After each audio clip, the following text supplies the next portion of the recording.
Minister Mantashe. Ladies and gentlemen, I'm addressing all of you, but allow me to say Minister Mantashe. You all become Minister Mantashe tonight.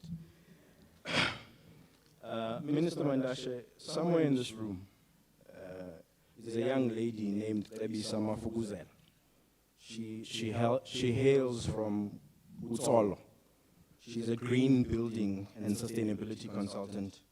Much like many of our forebears, she's a migrant worker, and she reenacts the historical song of commuting from Eastern Cape to the land of minerals and energy every December, and where possible, even Easter, if her wages after the cost of rent leave her something to use. The green consultant, as an example, did not exist probably some 3 decades ago, especially in South Africa.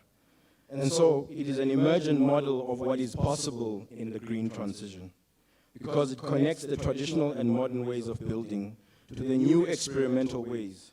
You see, for a transition to be just, it must be less elusive. And so allow me to just touch on this topic from the perspective of the social scientist that I am, mindful that the kings and capitals of industry in the finance and the minerals energy complex are also in the room.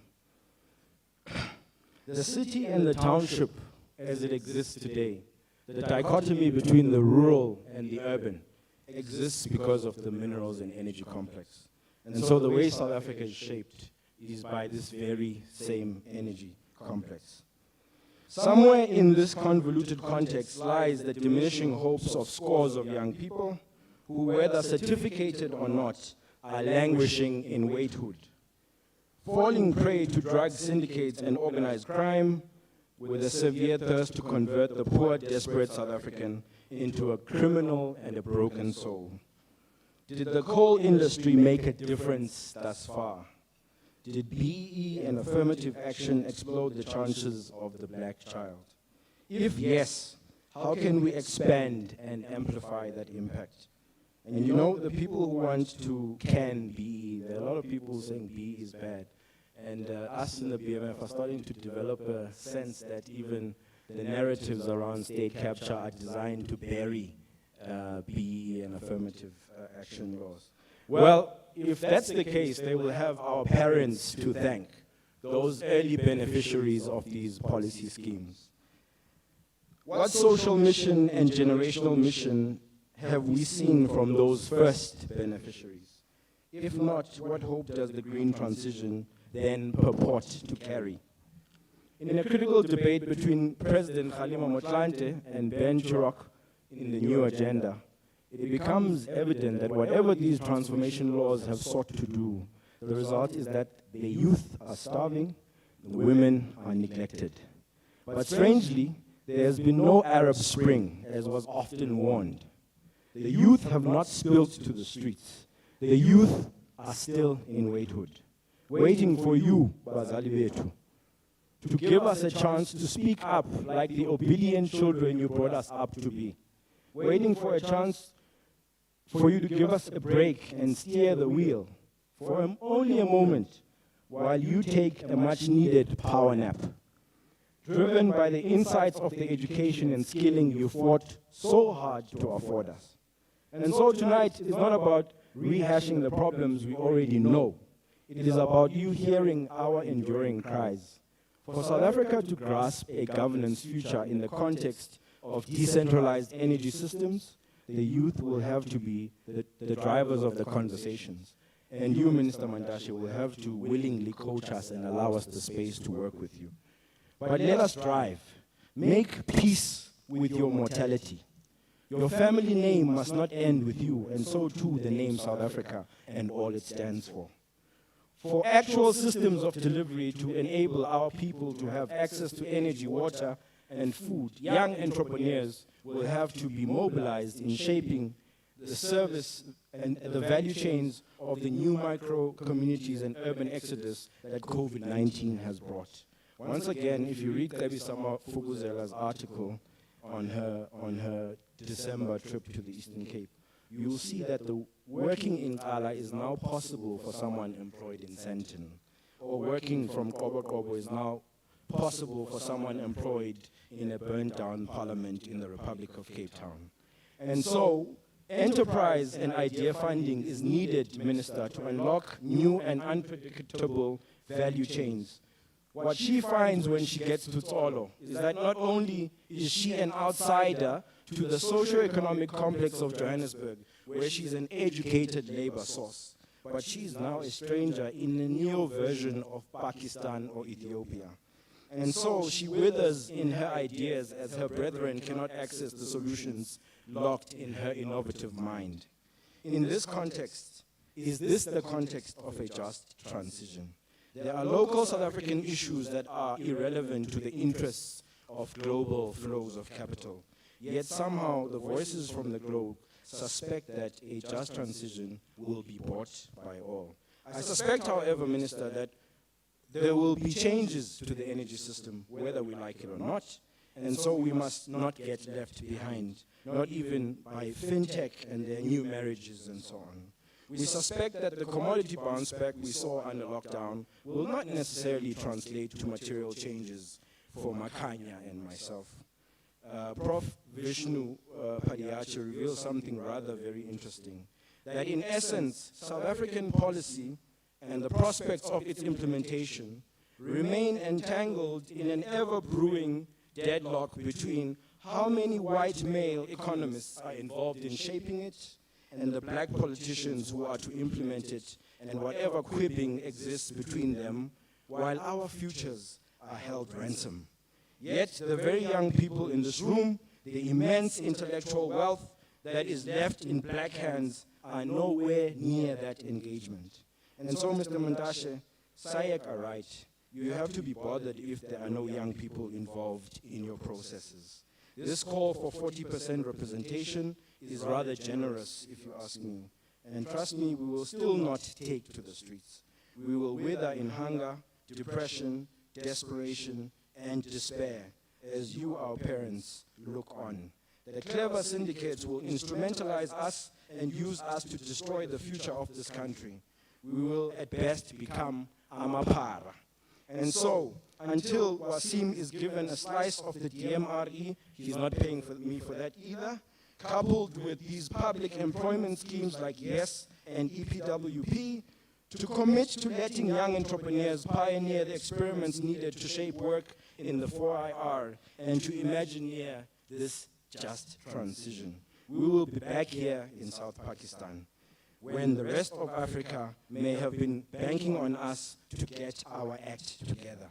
The renewable energy economy, the green urbanism movement, the reshaping of our communities and their value chains, the use of biofuels and other decentralized energy systems cannot rely on top-down implementation by the state alone. It will require an entrepreneurial paradigm. It will require social scientists, creatives, cultural practitioners to be recognized as innovators in the same way that we marvel at the IT revolution's app and gadget inventors.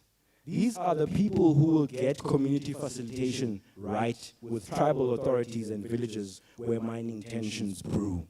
And every young person must dig for themselves now and understand the facts when these tensions take place. And so, Minister, Ndabeni has launched this Youth Challenge Fund. All I'm begging here to all the powers that be, to the DMRE, to the Anglos of this world, to the social partners, is that we should be saying that the 500 million that Minister Ndabeni has set aside is not nearly enough.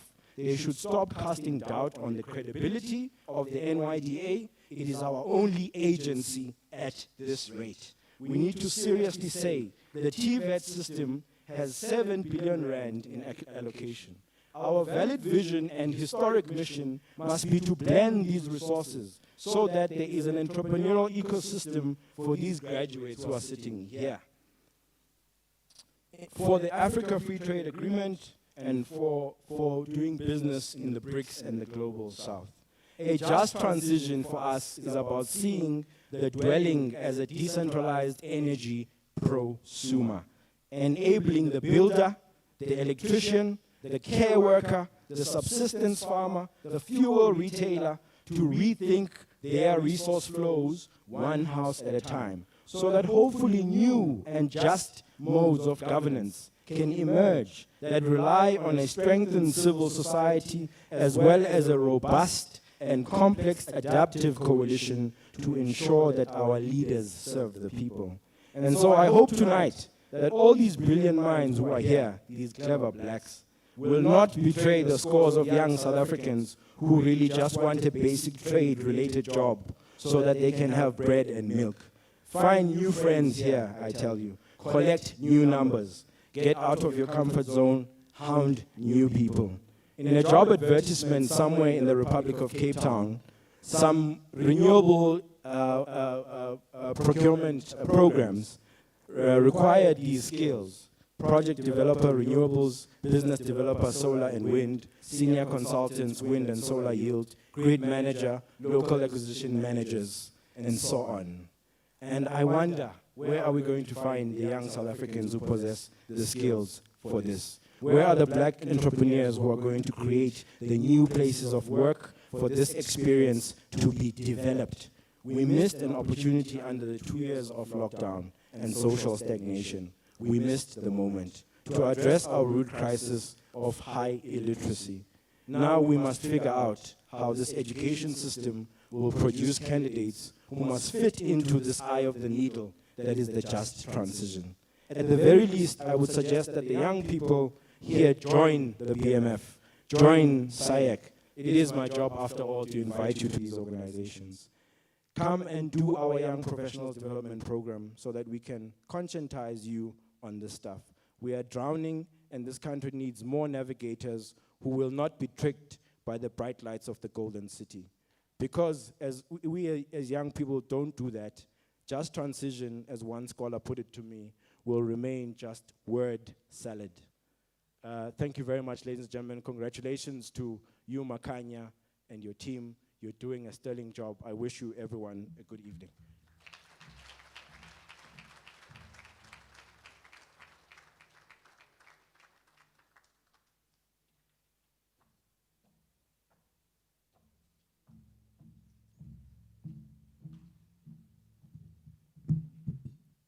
Allow me to call up our last speaker, who's going to share welcome remarks, and is actually from our team, Kanakana Mudzani, who is the president of the South African Youth Economic Council. Please kindly give him a round of applause.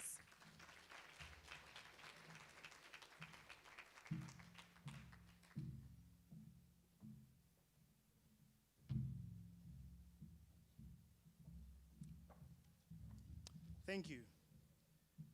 The Minister of the Department of Mineral Resources and Energy, Honorable Minister Mantashe, the Director General of the Ministry, Advocate Thabo Mokoena, Co-founder and Managing Director, Mr. Vuslat Bayoglu, CEO of Siriti and Chair of Council at the University of Johannesburg, Mr. Mike Teke, President of the Black Management Forum, who is not with us tonight, Mr. Andile Nomlala and his entourage, government officials and captains of various industries present tonight, members of the media, and most importantly, our motive forces, the young professionals who continue to be underpaid by capital in graduate programs.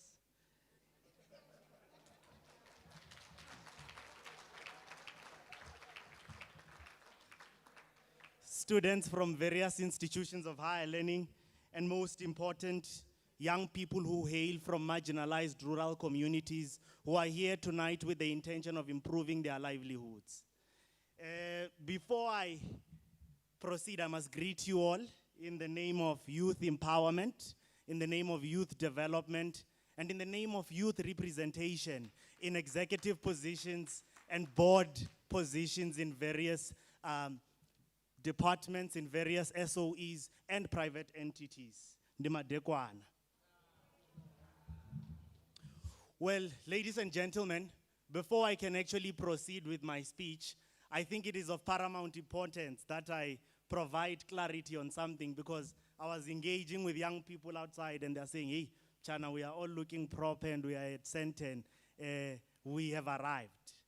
We must maintain that we are not a council or an organization of ladies and gentlemen that believes in abandoning a radical program of action when there is a need to be radical. And so we are here to announce our establishment as a council. I think that is of priority. And we have the responsibility of explaining how we came into existence as a council. Now, after a thorough analysis of the state of affairs in this country, particularly affairs which attack or relate to young South Africans, we saw it fit last year with the National Youth Development Agency and the Black Management Forum to convene a South African Youth Summit. And it was in that summit that we all agreed that something must be done to transform the lives of young South Africans. If you do your research properly, you will realize that there is a study by the University of Cape Town which reveals that 31.2% of young people are categorized in NEET. That is, young people who are not in employment, education, nor in training. We saw it fit that we cannot allow to normalize such a situation. And that is where we gave each other a mandate that a council that is going to wage a relentless war against the ever-rising levels of youth unemployment, the ever-rising levels of poverty in this country, and most importantly, the inadequate access into institutions of higher learning and training must be disbanded. So that is why we as a council came into origin, and that is why we exist today. And we truly believe that with the support of the private sector, with the support of the public sector and institutions such as the NYDA, we are going to advance the mandate that we were established to execute. Now, I think I must follow suit to what the chairman did. I must give recognition to the CEO of the NYDA and his team, because they have a historical task to pursue. And Minister Mantashe, I must admit that their budget is not in line with their mandate. This is an entity that is entrusted with empowering and taking young people out of poverty. And young people account for 1/3 of the population. Yet their budget, if we are to be honest with ourselves, is not even close to R1 billion. So we truly believe that going into the budget speech in the following year, or this year, NYDA is not just going to be a budget tick for the Ministry of Finance, but it is going to be a clear indication that if we are serious about alleviating youth unemployment and poverty amongst young South Africans, this is an entity that must be empowered. Ladies and gentlemen, let me get on into elaborating more on the summit, which is why we have gathered here today. So you will realize that Minister Mantashe is always in court recently, because when he projects himself, he's even glorious about it. He alleges, or rather he maintains, that he's a coal fundamentalist. So, well, that is a view that has landed him in court on numerous occasions. And we said to ourselves, well, we've just actually ratified the COP26, and, well, this actually tampers with our plan. This actually tampers with our plan, because although we acknowledge as a country that we cannot run away from the calls to preserve and conserve the environment, we were adamant that we must make sure that this transition is not one which damages or impacts heavily on the socio-economic conditions of our people. But well, the COP26 is a bit radical, and that is why we are here today to say, Minister, how will this COP26 Green Deal affect South Africa's just transition plan and its developmental economic objectives? We acknowledge as a council, as I have indicated, that we cannot escape the call to preserve our environment. But we must express concern that this just transition comes with socio-economic impacts that we might not be able to stomach as a country. I've just stated that 31.2% of young South Africans are neither in employment, education, nor training. Youth unemployment is above 70%. And the DMR informs us that the mining sector currently employs 457 South Africans. How do we transition without affecting the livelihoods of those South Africans that are already relying on these fossil fuels that we are supposed to do away with. But secondary to that, the geopolitics around this issue cannot be neglected or ignored. I mean, you look at the countries that are giving us this quiet amount of money that Papama speaks about. It's a huge amount of money, but funny enough, they themselves are ramping up the usage of fossil fuels. They themselves are on an agenda to list natural gas as a fossil fuel. Now, what does that say about this issue that we are here to discuss? So as a council, we hope that all students that are here, young professionals, various stakeholders, both in the renewable sector and in the fossil fuel sector, will play a vehement role in this debate. Find each other and ensure that at the end of this summit, we at least have one consolidated voice as a summit, which will ensure that young South Africans are benefiting, their livelihoods are not damaged, and that we can build a society for everyone. But ladies and gentlemen, my task here is to welcome you all and to assure you that this is going to be a better platform to engage. Do not hesitate to network. Do not hesitate to meet the captains of the industries that are here and benefit from them. Because Minister Mantashe says that although young people want us to go, we might have a bit of wisdom to share with them. So let's learn from these people, and where they've made mistakes, let's make sure that we make corrections. So I officially declare the inaugural Energy Summit as hosted by the South African Youth Economic Council officially opened.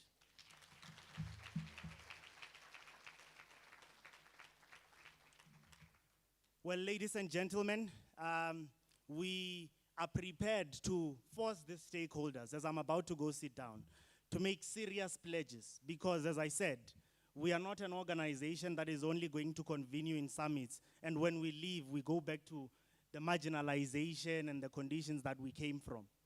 As it stands here, Minister Mantashe, we are not going to not call for youth representation in these top executive positions in your SOEs and in private entities, Mr. Vuslat. But not only that, we are going to call for the direct empowerment of young entrepreneurs in this country so as to ensure that we are building a better society for all. But not only stop there. Young people in this country need education to radically transform their lives. We need to invest in their education.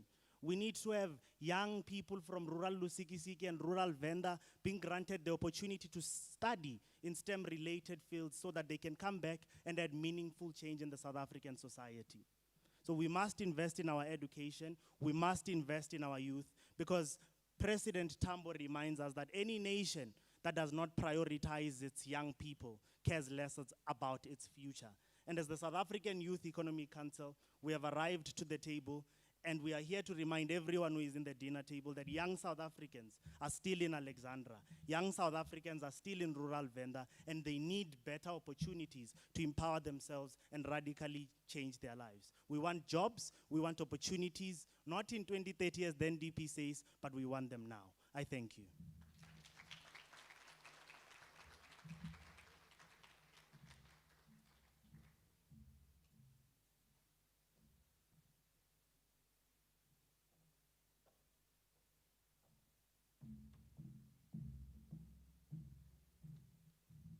Thank you very much, President. So now is the reason why we're all here tonight. Allow me to call up Minister Mantashe, the Minister of Energy and Mineral Resources in our country, to give a keynote address on how the COP26 Green Deal will affect the country's just transition. And Minister, I hope part of your address will be addressing the exclusion of young people and whether or not you intend on including young people, because I believe that 40% to include young people, it's just generous, as Papa Mamngandi said. I believe young people don't even make up 40%, but make up a majority. And I always say that, you know, young people, as being the ones that are going to inherit the future, it's important and critical that young people make up make up majority seats in decision-making tables that dictate the future which they're going to occupy. Thank you, Minister.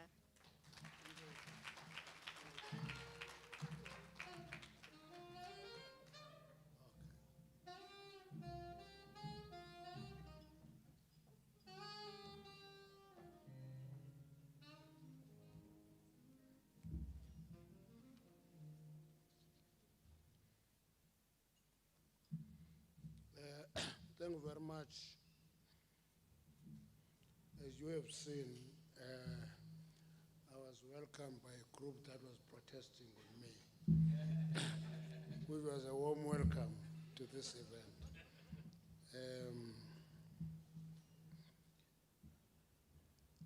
Let me start with the program director. Ubu program director. Oh, Nankia, the program director, president of the South African Youth Economic Council,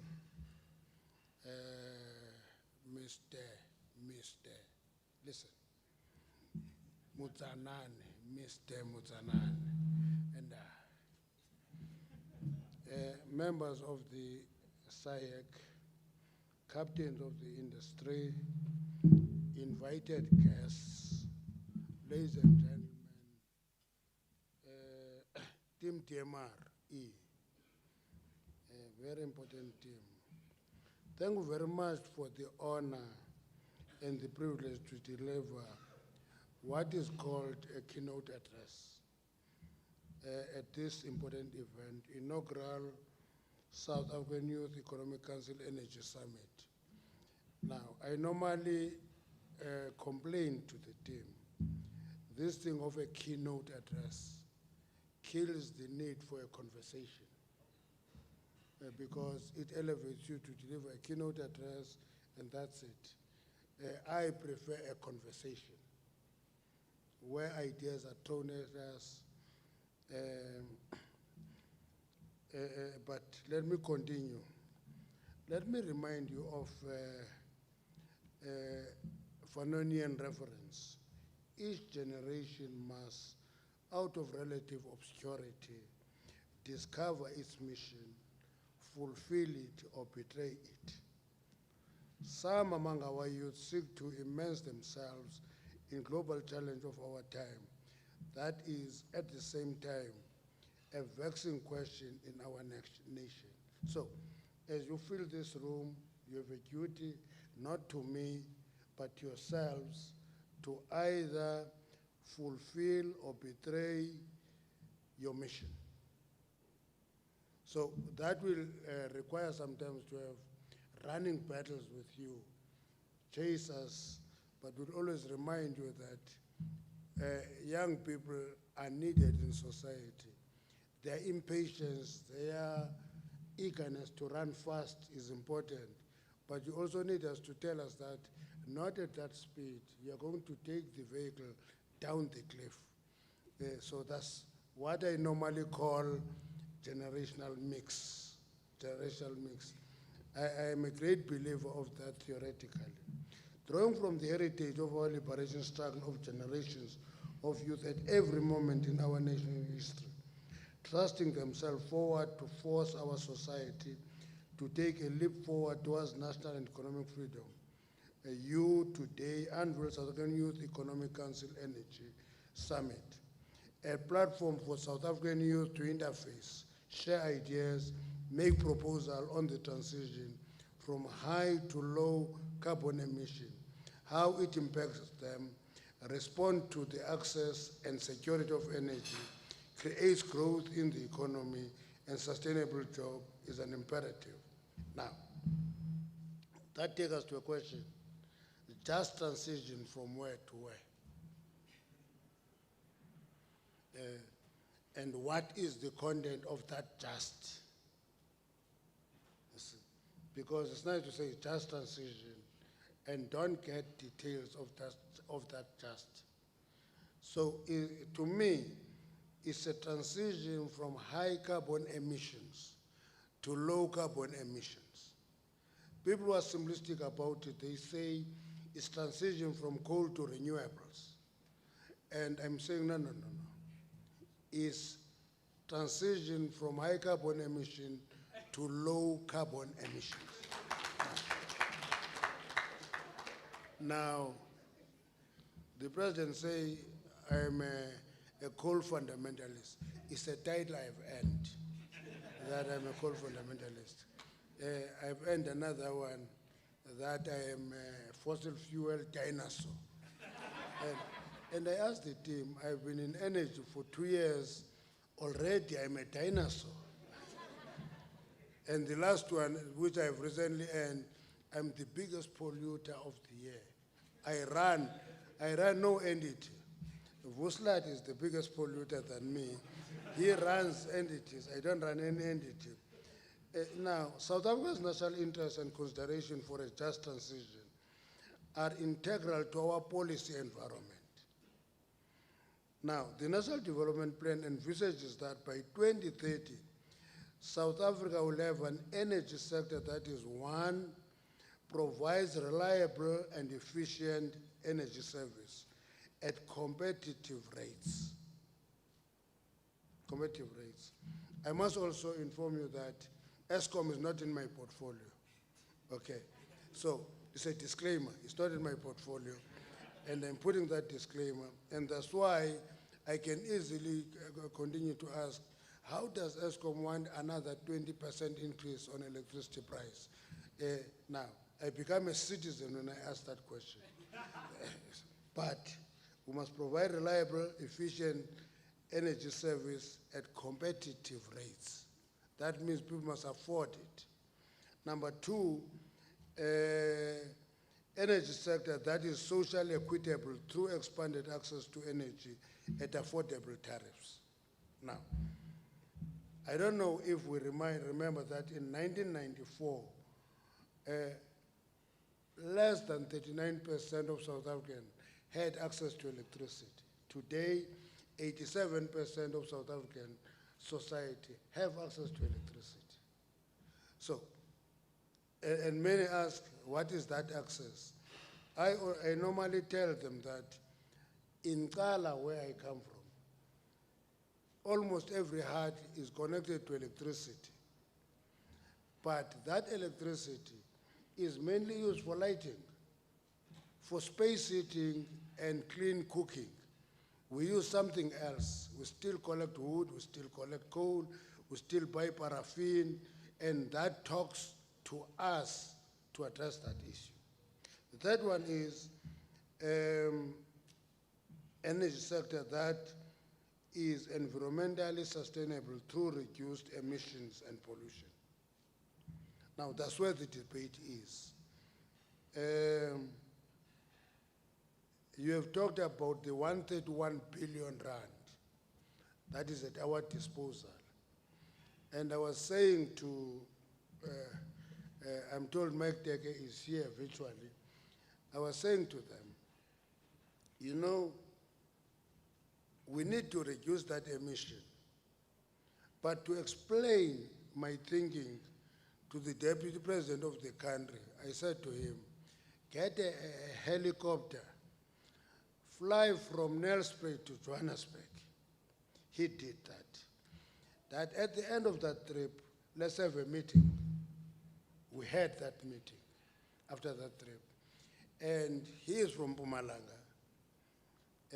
He was shocked to see the stretch between Belfast and Delmas, where coal mining and coal-generated power stations are located in the main. And he said, therefore, and I said to him, whatever decisions we take, we must appreciate that it is not coal that is staying in Belfast to Delmas. It is human beings. They stay there, they earn a living, they live a livelihood in that area. And I said to him, DP, that's where you come from. I'm from Kala, but I spent about 7 years in that area mining coal. So I know exactly how people relate to that coal. And therefore, any program that we're going to take must be systematic, it must protect livelihoods, it must protect lives. And to me, until we have that discussion, just transition is a term.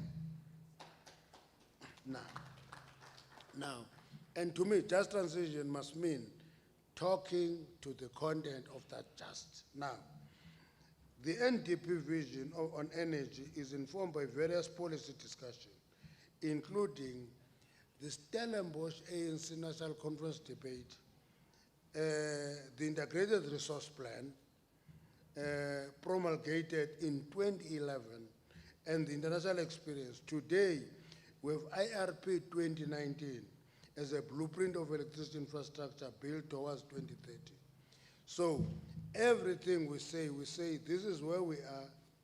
By 2030, this is where we will be. And that means managing that process carefully and systematically. We'll continue to pursue an energy mix that ensures security of energy supply. And if we don't secure energy supply, we can talk about cleanliness of the energy and not apply our minds to energy poverty. So our argument is that talk about cleanliness of energy, move from high carbon emission to low carbon emission, but in your debate, factor in the impact of poverty, of energy poverty, where people can't have access to energy and meaningfully benefit from energy. Now, cognizant of our international commitments to respond to climate change, we're committed to that. We'll continue to invest on clean energy technology towards net zero emissions. We'll do through our ambitious energy procurement program facilitated by Independent Power Producers Office, the IPO is doing that, which is recognized globally to its pioneering excellence. Observed in the IRP 2019, South Africa has aging coal-fired power stations. They have Quebec, and they are nearing the end of its lifespan. I want you to follow this debate. These power stations, which are coal-generated, coming to an end, all of them are going to be decommissioned. And when we talk about experimenting with clean coal technologies, people immediately give me papers that will take you to court on this. But the reality of the matter is that it's a resource that the country have. Let's experiment with this. Check if we can improve carbon emissions from coal. That is what I'm saying. Quebec, we've given them a right to extend its life by 20 years, from 2024 to 2044. Already their demonstration and tries to take us to court. Contradiction. EU has declared nuclear and gas as key as part of green transition. In South Africa, we take nuclear and gas to court to stop them. Now, that is the contradiction that we must engage with and not take things at face value. Now, I made a statement that said, this thing of say destroy coal quickly, I said it's a second house. Man, I can tell you that I opened myself to everybody to attack me.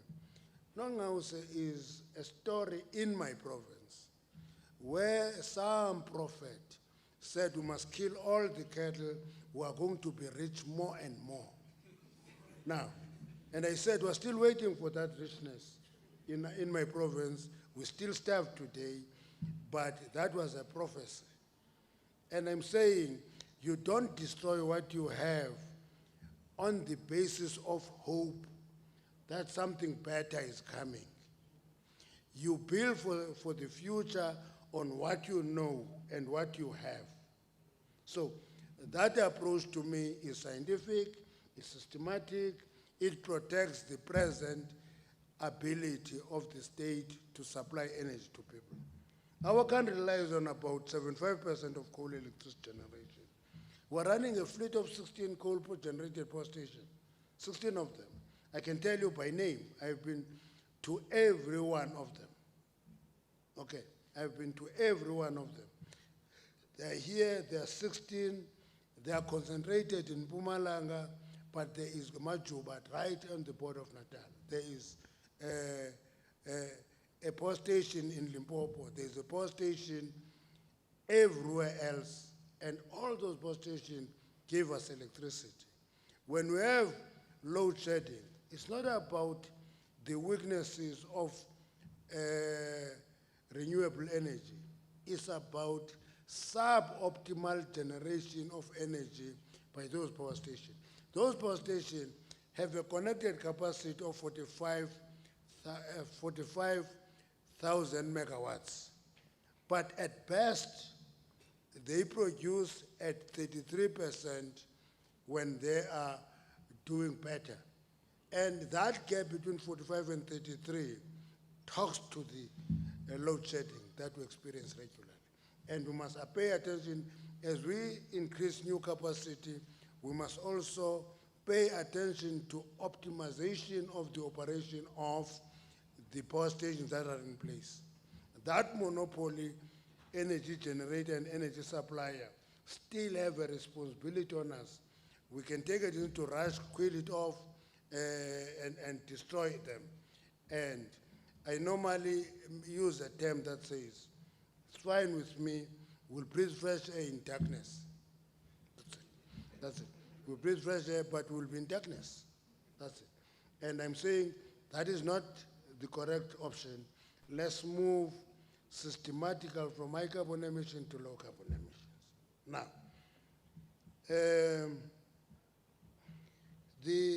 we cannot overnight shut down coal generation. Such rashness as economists, Chris Hart cautions us.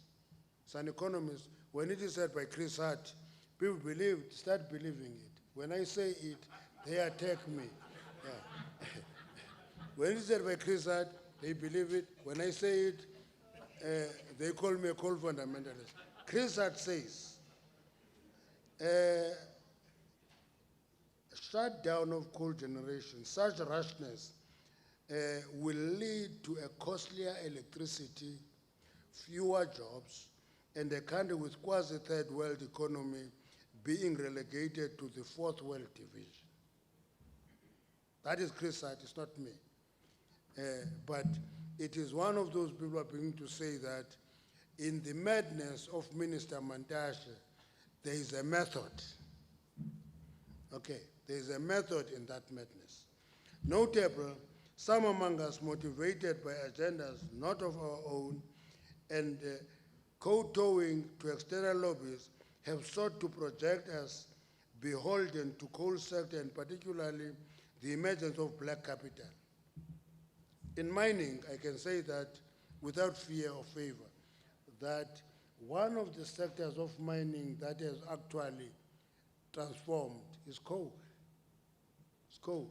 We have a number of black coal mining owners. And any rush in destroying that sector will not leave that transformation agenda unhurt. So we have a duty to protect that sector, grow it, and make an impact on society. Now, the coal mining has not only transformed, it has given blacks, smaller and bigger, access to ownership. We're working, on a meeting of coal producers because we want to ask coal producers a simple question. What do you think should be done for this sector? In terms of the industrial research, coal will peak its growth in 2024. They are researching what happened beyond 2024. It is making a huge contribution to the economy. It is growing. It is generating revenue for the fiscus. It is doing well. Now, What do we do with it? Do we set it alight and destroy it? My argument is that let's allow it to benefit as long as it can. Anglo offloaded Tungela. Anglo offloaded Tungela. It's called division. They offloaded it. It listed in the Johannesburg Exchange. In a short time, Tungela share value grew fourfold. It grew fourfold. It means its price of a share of Tungela, if you bought it for 2 rand, you can sell it now for 8 rand. That is what is called growing fourfold. I'm simplifying it out of experience. See, because I'm simplifying it for young people. You see, you buy a share at 2 rand, within this short period of time, you can sell that share for 8 rand. That means that share has grown fourfold. Now, let us be unequivocal that emergence of black capital in the mineral energy complex that for a reason was exclusively white is a positive development in deracializing our economy. Let me make this point to you young people, because sometimes young people think that we're destroying their future, they want to inherit. I don't want you to inherit any future. I want you to build that future. Okay? Yeah. But that's my belief. If you want to inherit it, you are in for trouble. If you want to build it, then you will shape the kind of future you want. You know, I'm a mine worker for 31 years, okay? 31 years. I'm now its minister. Now. Yes, it works that way. And I know young people will think that we're given this as a gift or compensation. What helps you grow is continuing to study. You know, a chap called T. Ndungan, who was my principal at high school, gave me an advice which I'm still using. He said to me, write an exam every year. Quantify that after 10 years. You will see the progress you're making. Okay, from a mine worker to a mine minister. It's possible.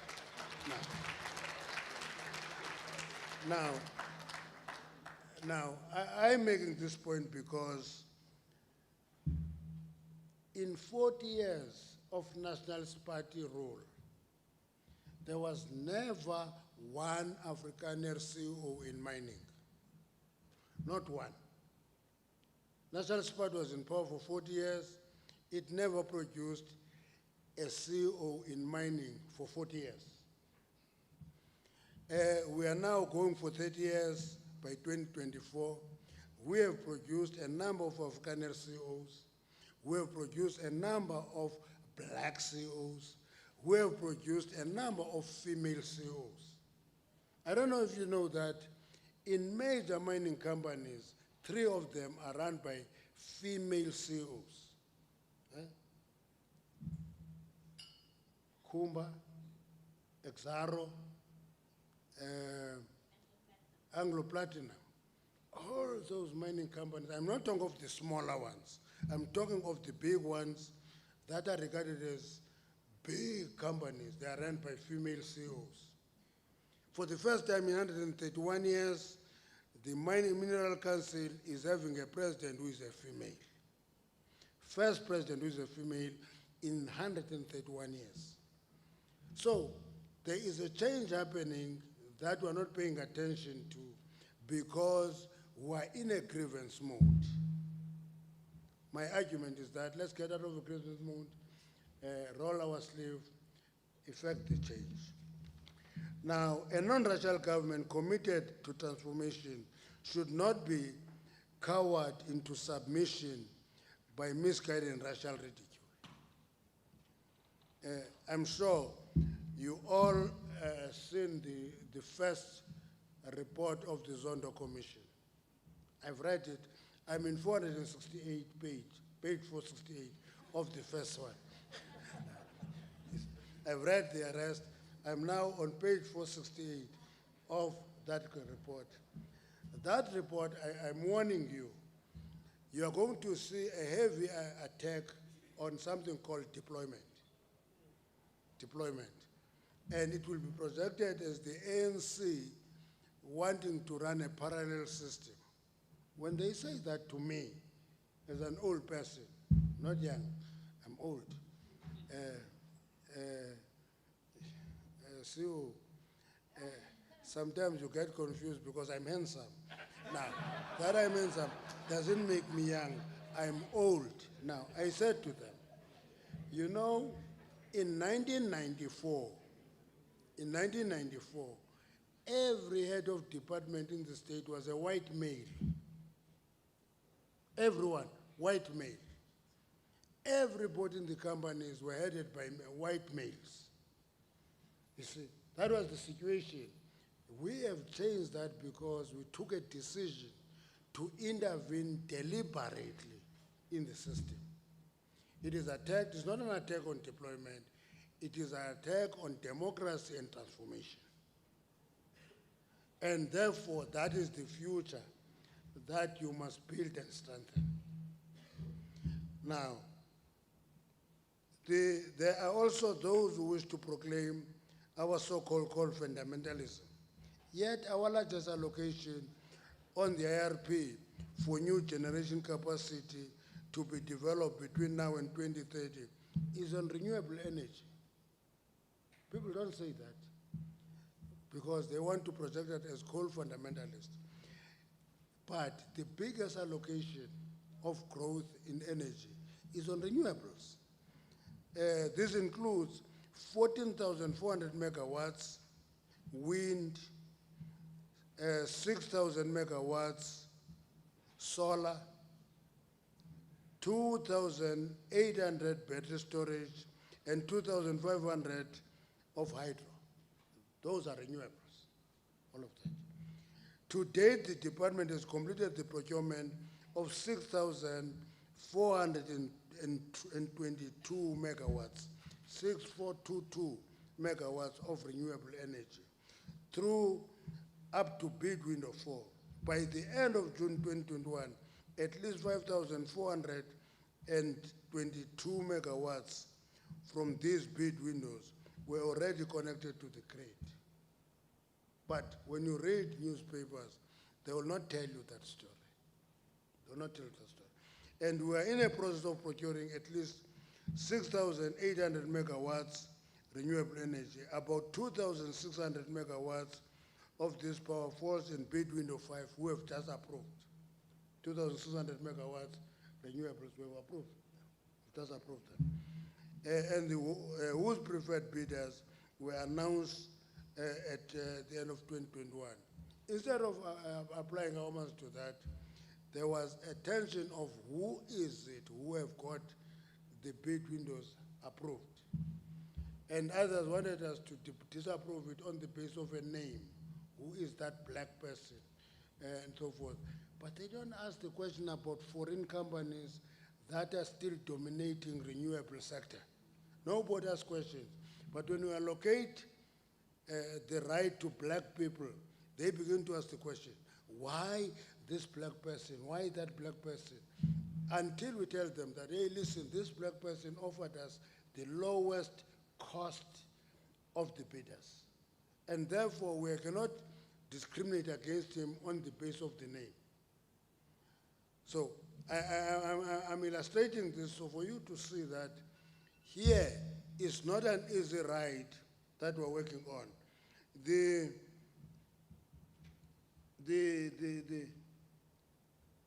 remaining capacity will be procured soon. The risk mitigation independent power producers procurement program, 2,000 megawatts is expected to close by end of the month. And everybody shouted, car power ship and so forth, the Turkish company and so forth. They don't tell us that many of the wind farms are owned by Europeans. But the car power ship is owned by Turkish. Nobody appreciates the fact that 41% of shares there is black. They don't apply their mind to that. And I had to tell some of them, Uguti, I've been to Ghana recently. Couple ships are generating energy there, very efficiently. I went to Cote d'Ivoire. Couple ships generate energy there efficiently. I went to Gabon. Couple ships generate electricity there efficiently.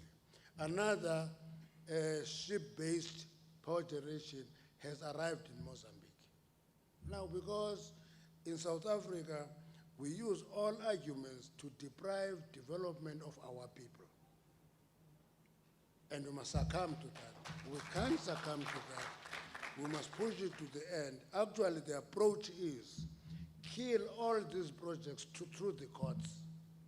Because court processes are long, they drag projects there until investors give up. Let me share with you. You know, there is a running case with Shell in the Eastern Cape, the least development province in the country. The Eastern Cape, that's my province. When we say, go and do exploration there, see if there's no gas or oil, they take them to court, they will take them to court forever. As Shell has taken their ship and left. Now, the same Shell is drilling in Namibia. They've discovered huge discovery of oil. ENI in KZN has been taken to court over and over. They are saying, we are leaving, you will tell us when you are ready. And in Cote d'Ivoire, that is the Ivory Coast, they discover huge deposits of oil. So investors will leave us as an island of holier than thou and invest everywhere else and leave us folding our arms. We were the biggest economy in the continent. We are now number 3. We are after Nigeria, we are after Egypt. And if we continue the way we do, we are going to drift down in the pecking of the economy in the continent. Plans are underway to extend the lifespan of Quebec. I've talked to that. It is attacked. Our choice derived from national interest to secure energy supply, grow our economy, and compete internationally. Our approach with COP26, you talked about COP26. COP26 doesn't say close coal. That was the theme as we're going there. Coal-producing economies resisted that. Then what came out of COP26 is phase down of unabated coal power and inefficient fossil fuel subsidies.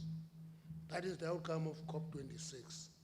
It's not move out of coal, says run quickly. No, they say we must phase down, meaning that we must be systematic in dealing with exit from coal. Now, COP26 also recognized the need to support towards just transition. The poignant reminder by the Honorable Mia Mottley, Prime Minister of Barbados, on the failure of rich nations to support developing economies, traveled through the whole of Glasgow. Said these commitments made by some are based on technologies yet to be developed, and this is at best reckless and at worst dangerous.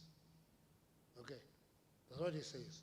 That is the Prime Minister of Barbados. He says these commitments made by some are at best are based on technologies yet to be developed. And he says, this is at best reckless, at worst dangerous. On finance, we are 20 billion short of the 100 billion. And this commitment, even then, might only be met in 2023. So adaptation finance remains only 25%. That means big economies promise us all the things that they will help us, they will give us 131 rand to move out of coal. And they will not give us that money. They will give us if we take it as a loan and pay an interest on it. Now, that's how it works. That's what the world is like. Now, in our context, considered against the backdrop of Investec report, the promised 130 billion deal is already 50 billion rand short for financing required for the upgrade of our national grid infrastructure. Not generation, the grid. You know, the biggest potential of renewables is in the Northern Cape, but the grid from the Northern Cape has no capacity, which means there must be investment on the grid to the Northern Cape and other parts of the country for us to cope. Now, add to this context the fact that some of these countries have, through their parliaments, cut down the aid to lower than target of 0.7% target in official development assistance in the legislation of 1970. Others could not sign to the elimination of coal and fossil fuel because of the issue pertaining to political economies of certain other consequences. This is an unfair and balanced global environment where small and poor nations are permanently encircled. Now, people may not understand this thing called encirclement. It's the biggest danger facing small economies like ours, because it means we become conduits of ideas of developed economies. And that suppresses our capacity to think and develop and determine our developmental trajectory. All we do, we listen to developed economies. We visited here, and everybody who visited us here, an encounter that I didn't go to because I didn't want to spoil the discussion. I stayed out of it. But the reality of the matter is that out of that delegation of envoys, there was not a single person from developing economy. No one from China, no one from India, no one from Indonesia, no one from Latin America. They're all from Europe and wanting to give us incentive to move out of coal. The sooner the better. Now, that is encirclement. That must be a conduit of ideas of developed economies. We must insist that industrialized countries, as big polluters, must take greater responsibility. This includes meeting the commitments they repeatedly make to poor who bear the brunt of their often irresponsible action. Technology transfers and genuine finances cannot be postponed further if we are to meet the net zero target. We must collaborate with global partners in exploitation and development of our mineral resources, both coal and the platinum metal groups. This involves carbon capture, utilization and storage, hydrogen energy, fuel cells, batteries, and many others. So, we cannot just sit idle and cry foul. Cannot do that. We must act so that one day we can be an industrialized nation like those in the West and in Asia. We should do so using our people as a resource. The youth are an important aspect of this. This also requires investment in education, skills, productive and competitive energy sector. I must say to the organization that, you know, you find a lot of graduates when are unemployed. That's bad. I had a discussion with youth in Limpopo when I was there. I said to them, young people must have a discussion among themselves that it is not a white-collar job that is important. It's a job and a skill that is relevant to the needs of the economy. You know, if we're generating surplus of social scientists at the expense of hard skills, artisans, we think that going to a TVET college is not education. We are committing a mistake. You know, artisans survive employed and unemployed. If you are a boiler maker, you weld anywhere. If you are an electrician, I call you to my house, you repair my electricity. And it goes on and on and on and on. All I'm saying is that young people must help us rethink our approach towards education. Collar and tie, like me, may be the best for few, but if the demand in the economy is different, let's refocus. I'm making that point at the risk of all of you booing me down, but I'm making that point. So therefore, SAYEC must locate itself in this environment and its debates. It must be committed to development path intent to lift our nation out of unemployment and poverty. This requires knowing your situation, finding the appropriate solution, being aware of the happening in ever-changing and dynamic world in which solidarity must be developed. Let me conclude by encouraging you as young people to seriously take up careers in the energy sector. I'm encouraging you to do that. It's going to be a big debate for a long time to come. Plunge in there, do it. You see, when we had the COVID-19 lockdown, we developed a strategy to approach it.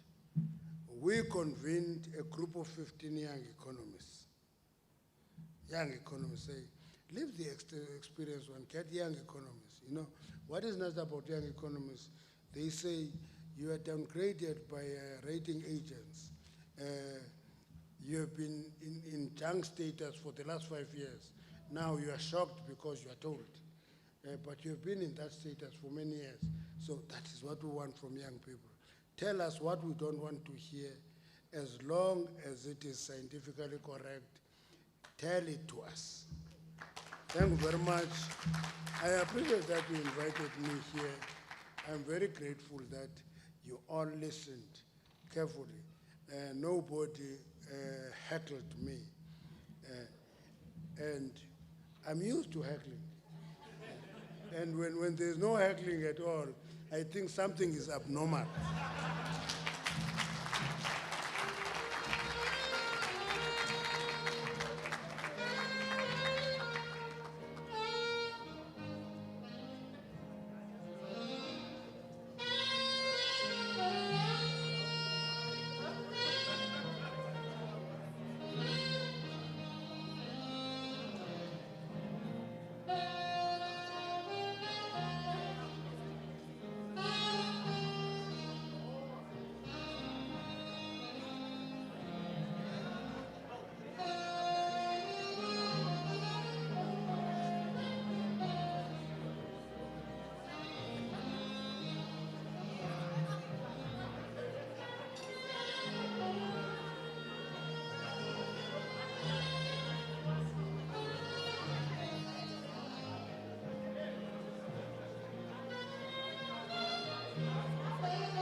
Ladies and gentlemen, can I get your attention?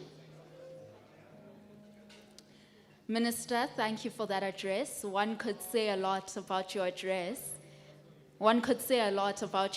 However, I don't want to be the brick between people and their dinner because, comrades, we all know hunger causes anarchy.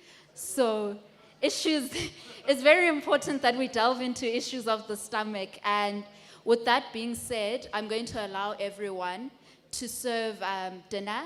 We will be having dinner for 40 minutes exactly.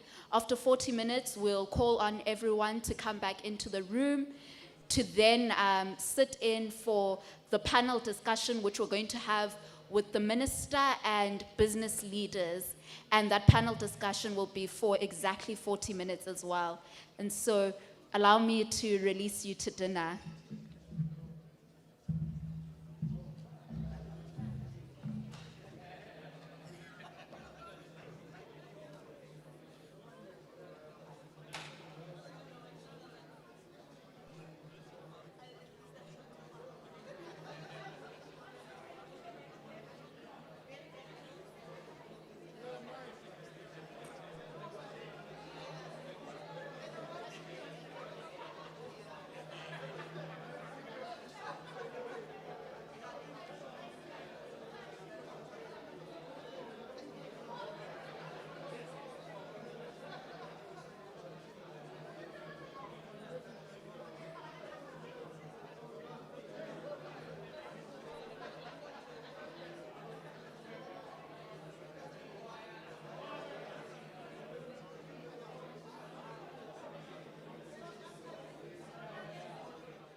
Moderator should be either sitting here or there. Oh, okay.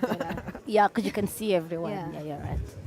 And there we have it. We have the minister who's coming to join the panel.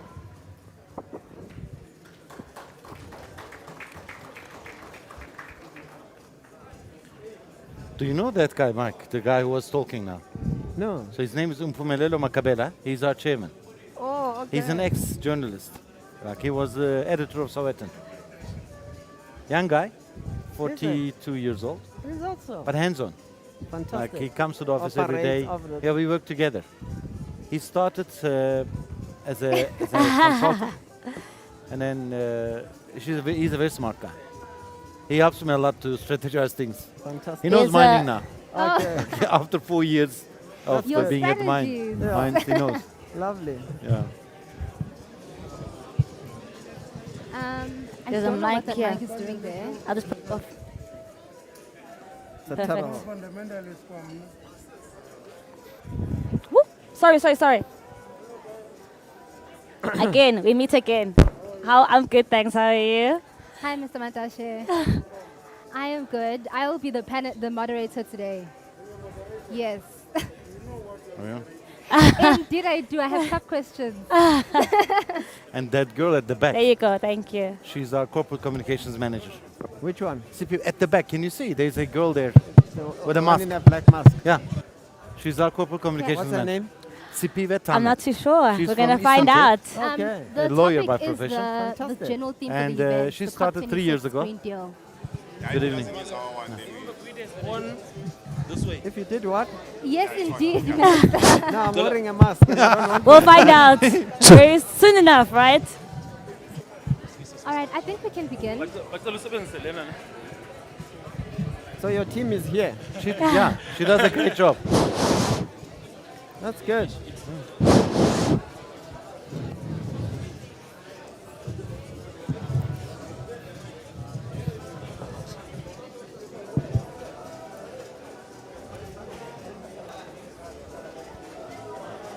Okay, I think we should be set to start.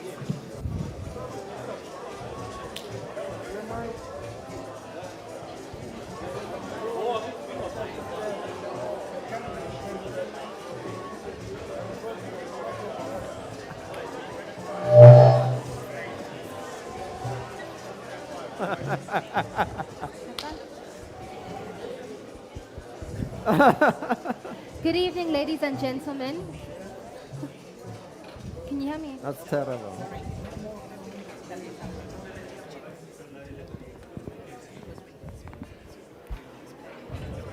Okay. Next to me. Can we move? Okay. Sashid.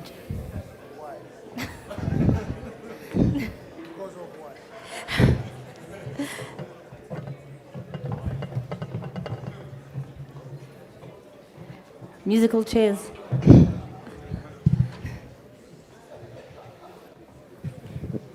Good evening, ladies and gentlemen. Are we all well? Are we still here? Give me a yes. Ah, that's too soft. Another one.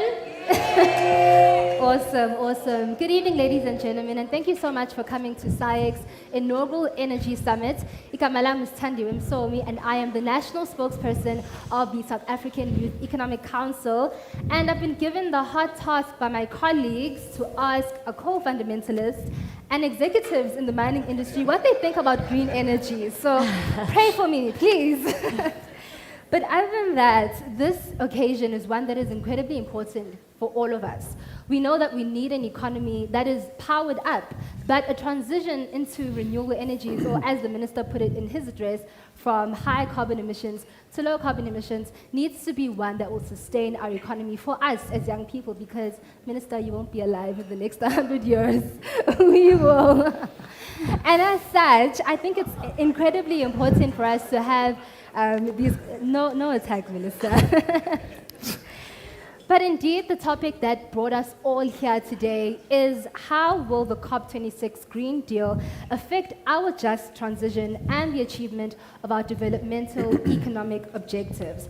And as such, the former, or I don't know if she's still the former or current, but Miss Universe, Zozibini Tonzi, famously said in the pageant that we need to take up space. That was in reference to young women, but I think that's also in reference with us as young people. If we want to be part of the energy sector and be part of making policies and influencing policies and starting the energy businesses that will power up our economy, we need to take up space. And I hope that this conversation and this event is one evidence of that. And so I'm sure you know all of my panelists, but I'm going to introduce them one by one. I will start off with the Minister of Energy and Mineral Resources, Mr. Mantashe. Please give him a round of applause. We also have next to him Ms. Noluthando Zulu. Ms. Noluthando is the Executive Associate to the Group Director of Anglo-American South Africa, one of the biggest processors of platinum, diamonds, and iron ore. Please give her a round of applause. Next to her, we have Mr. Vuslat Bayoglu. Mr. Vuslat is the founder and MD of a mining company that owns lots of mining assets called Minar. And his company has done quite well in South Africa and internationally. And so I'm quite interested in hearing his sentiments today about what he thinks about the future of mining as it relates to industry. So please give him a round of applause. And last but not least, we have next to Mr. Bayoglu, Mr. Mike Deke, who is the CEO of Seriti Resources. And I must say, Seriti Resources did sponsor this event. So please, when you give him a round of applause, give him an extra round of applause. Awesome. And so to start off the conversation today, when I was sitting down and thinking about how exactly one, breaks down the concept of COP26 and how it affects South Africa, I want to look at it from three perspectives. The first one is actually defining what a just transition is, because we've got so many diverse opinions on what it looks like and what it's going to yield for young people and our economy. But I want to hear from the panelists, and it's great that we have a mix of private sector as well as the public sector to explain to us what their interpretation of a just transition is. And then secondly, I want to look at what the current context of our country is, because we can't go to a COP26 summit and commit to the Green Deal and receiving climate financing from all these big developed countries without really understanding where our country is in terms of the amount of jobs the energy sector creates and how it affects supply chains and other sectors of the economy. And so I really want to get an understanding of that from our panelists. And then thirdly, I want to hear from them what the future looks like for our country should we undergo a just transition. And so my first question, I think, would be posed to all of the panelists, and they can give their remarks here. We know that the COP26 summit in Glasgow last year that had all 153 countries contribute their own nationally determined contributions of how much of carbon emissions do they want to decrease. And the global consensus was that we want to keep global temperatures within or not even exceed a range of 1.5 degrees Celsius. And while that reform is very, very radical, I think one thing we have to ask our panelists is that in going forward and trying to achieve these goals, what does a just transition for our country specifically look like? And I'm going to start with the minister himself.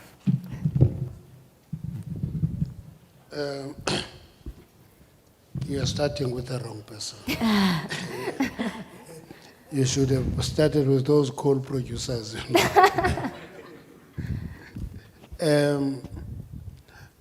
Just transition can only be just if it doesn't negatively impact on communities. It will be just if it doesn't negatively impact on workers. And anything that we do, we must plan to protect the workers, we must protect those communities. If you want to understand that, just go to a place like Hendrina and imagine Hendrina without Optimum and Hendrina Power Station. Then you will see what will it look like. Or think of Krill. It's a small, nice dorpy in Mpumalanga. Without Krill power and Krill colliery. Without Matla power and Matla coal. Once you begin to imagine those, then you will understand the importance of developing alternative economic activities as you transition. And lastly, transition must never be seen as an event. Transition is a process. Transition is a journey. And that journey must be navigated with care and with precision. And I hope that our young people will help on that, because somebody asked me about this thing called, people are mobilized to do this. I said to them, one thing I've done half of my life, adult life, is to mobilize people. Mobilization is not a science. It is ability to agitate people around an idea. This journey requires us to be scientific. It requires us to do a lot of research and feed in information and make people appreciate the importance of that future. Thank you, Minister. Ms. Zulu? Well, the Minister's taken all the good words of journey, and it's not a one-day event. But I think before we even start defining what is the just transition, it's important to understand why a transition is required in the first place. And the fact of the matter is, climate change is a reality. A just transition, or transition from the current ways in which human beings consume goods and which human beings emit carbon, is unsustainable in the long term.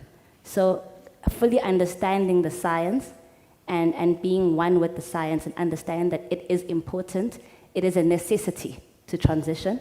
It is not a noble act. It is not something we are doing because it is a trend. It is important to do because civil society at large requires it. With that being said, what is a just transition? In my time in working in asset management, I worked for an asset manager here in South Africa. And we liaised quite frequently with asset managers internationally. And there was a large asset manager in Norway that spoke to us about how we were still invested in South African coal miners, all the big players such as Exxaro, and even Anglo-American at the time, who still held Anglo Coal. And they said, you as a responsible investor should also divest out of these companies that still hold thermal coal. And our answer was very simple, is that, as a South African investor, we have to look at the South African context. And so a just transition is fully understanding where you are and understanding the assistance that you need to get there. So post COP26, as you know, a Green Deal has been struck between South Africa and a few European countries and developed nations. And that is part of the justness of the transition. It is that those who have should aid those who do not. Indeed. And South Africa, being a developing nation, obviously needs the financial aid. But apart from the financial aid which South Africa needs for the transition, the justness will also come from grace in terms of time. South Africa cannot be put on the same timeline as a China or a Japan or even a Norway. So it is important that we understand that a just transition is a necessity, but it is also important that we understand our economic context, our financial context as a country, and we work together with the developed nations and partner with other developing nations to ensure everyone gets a fair chance in terms of time and in terms of finances. Definitely, and there's quite a few interesting things on divestments that companies are making in terms of thermal coal and how developed nations need to contribute to the just transition that I'm going to touch on. But I do want to get Mr. Bayoglu's point of view on what a just transition is as well. Thank you. I would like to start thanking the South African Youth Economic Council to invite me here. This is my second time in an event, and it's quite inspiring, and it'll be great to see all these young and educated people in the system at some point, because you guys are the future leaders of this country. So what I would like to do is I would like to share some slides to put the picture for the audience. I don't know if you watched this movie, but I'm thinking that what we are having in terms of this renewable discussion, it's like a dark comedy. And I'll tell you why. I think we are a fossil fuel producer. We mine coal and anthracite. And I believe renewables are complementary to fossil fuels. It's not a competition. And that's what I want to show you now with the slides. If you look at this slide, okay, so this shows the world electricity generation by source. And if you look at what world is using, the blue is coal. And then natural gas is the black one, and the gray is hydropower, nuclear is the red, and then wind is the green. And as of current situation, this is the latest information I found is 2019, coal is dominating in the world. And the next slide is, this shows the energy consumption by energy sources. And this is including consumption of fuel as well for our vehicles. Petroleum and other liquids is on the top. Coal is the second biggest. And obviously coal is mainly used by for power generation. And then the third one is natural gas. And then renewable energy, as you see, it's going up in terms of creating capacity, and nuclear is quite stable. Next slide shows the energy consumption by region. As you see, most of the energy is consumed in Asia. And Africa is almost similar to Middle East and more than Americas. And Europe and Eurasia is the second in terms of the energy consumption by region. And the next slide shows the total coal consumption between two superpowers, China and USA.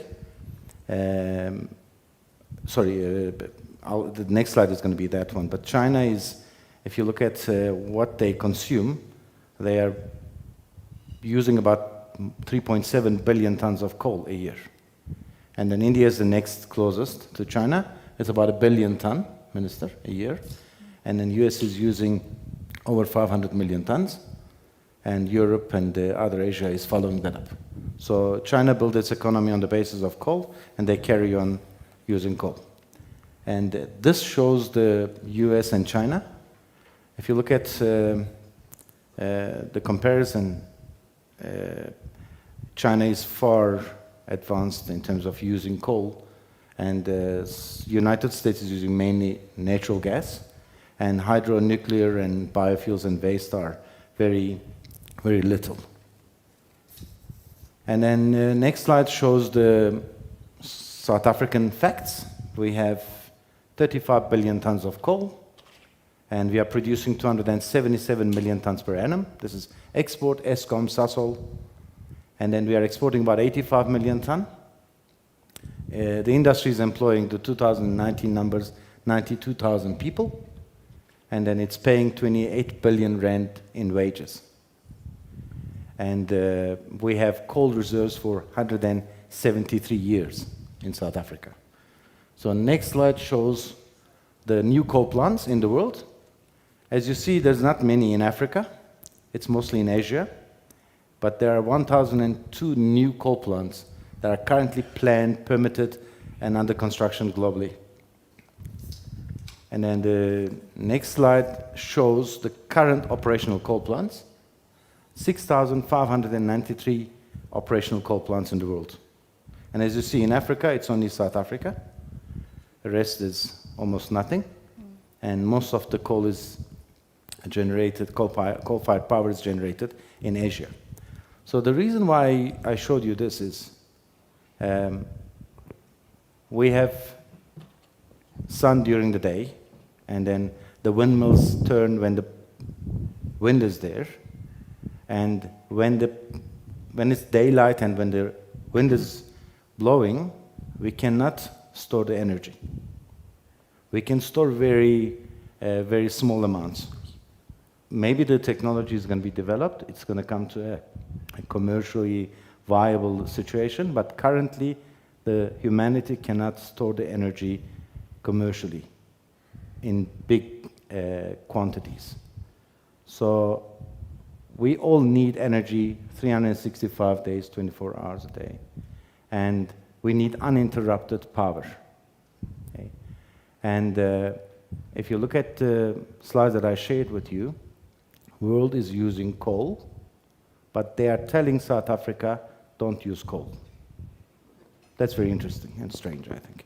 And the reality is, I wanted to leave it there, but I want to recognize what our minister does.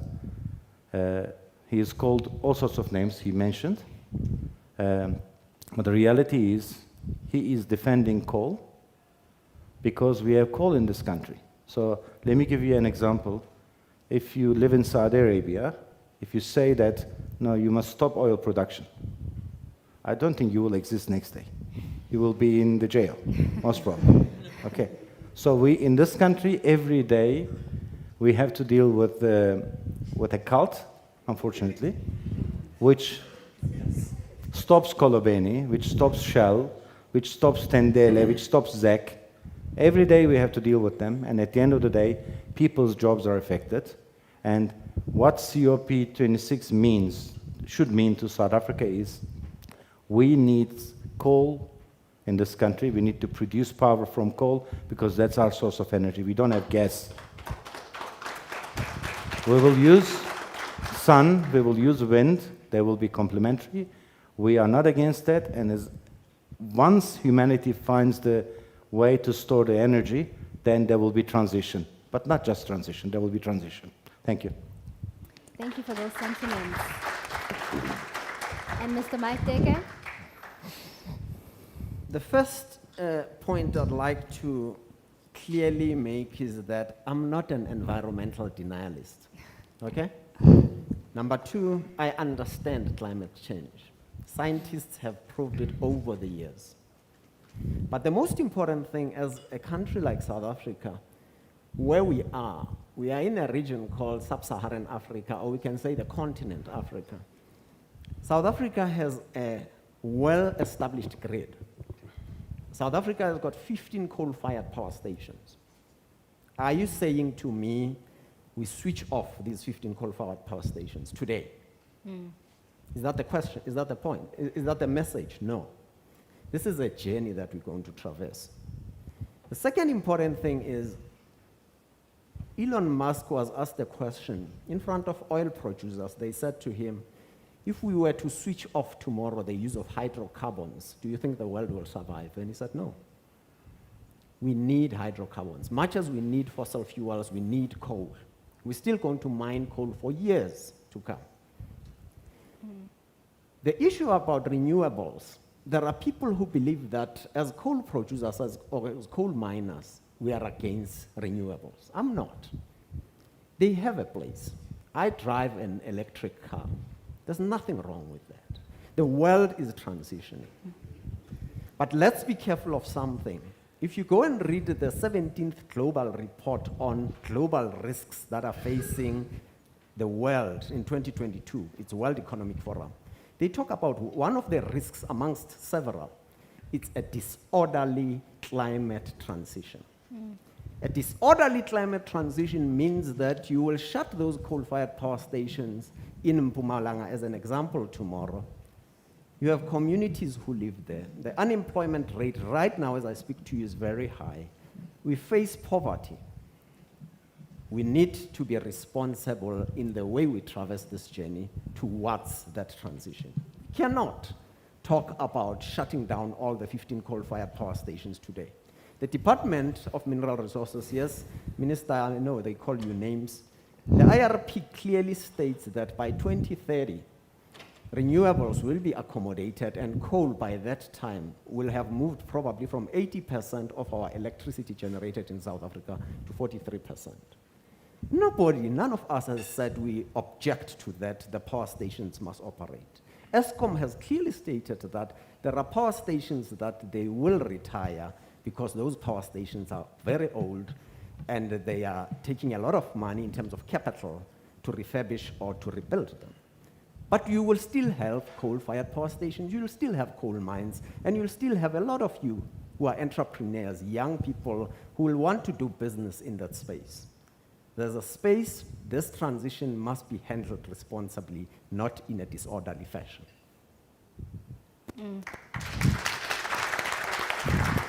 Yes, you'd like to comment? If I may, I find a lot of times when we're having a conversation about energy and the just transition, the focus, especially from a mining perspective, is always on coal miners decommissioning their operations and Eskom decommissioning its power stations. But in the mining context, it's so much bigger than just one sector of mining, which is coal. Mining operations, many of them which are open pits in their nature, based on the burning of diesel in the trucks that they have, are high emitters. So it's so much more than just coal mining companies. It's the mining sector in general, looking at what is it contributing towards, the emission of carbon, and how can the industry in totality do better.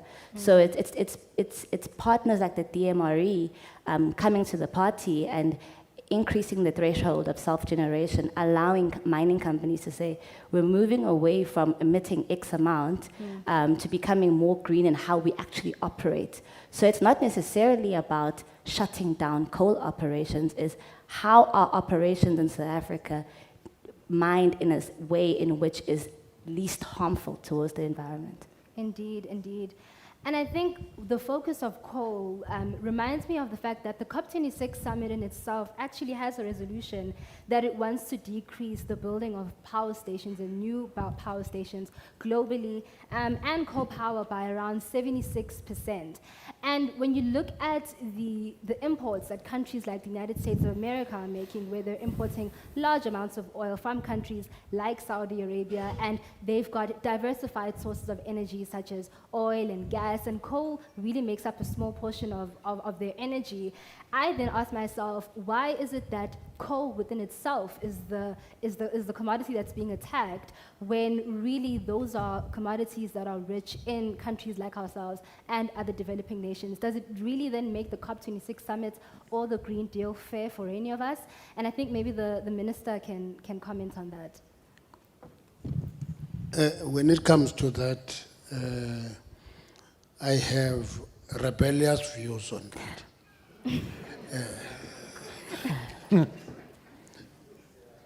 Mike, when it comes to that, I'm a rebel, But the reality of the matter is, if you listen to the debate, it started with coal. Very aggressively attacking coal. It got expanded to fossil fuels. If you get to a green debate, you'll find that they have not accepted nuclear as part of the green transition. When we're beginning to discover gas, Mike, we're discovering a lot of it. We've got one in South Andanikwa, we have shale gas that has been proven to be economical. The attack is on gas. What we should be careful of is technologies that are hostile to other technologies, instead of focusing on the economy. And our responsibility, I've got a good team here of experts in their own right, that a combination of technologies is the essence of our transition. That includes managing coal. I'm repeating this, Mike, that hostility to researching on cleaner coal technologies is an anomaly. Because that cleaner coal technology is necessary for us to use a commodity that we're having for many years. And if we succeed in that, that's why we want that meeting with coal producers and put our heads together. How do we research on cleaner coal? Somebody told me that there's nothing like carbon capture, storage, and use. But there are countries that are investing fortune in developing that technology. We'll buy it. We have pebble bed modular reactors. We stopped that experiment. We are now going to buy it from other countries, from China and other issues, because we don't want to innovate. We don't want to lead areas that are new to everybody. We think that we are consumers, who are not innovators. Until we change that, COP26 is not going to benefit us. We're going to be we're going to be technology takers, we're going to be price takers until we change our mind. Thank you. Thank you for that, Minister.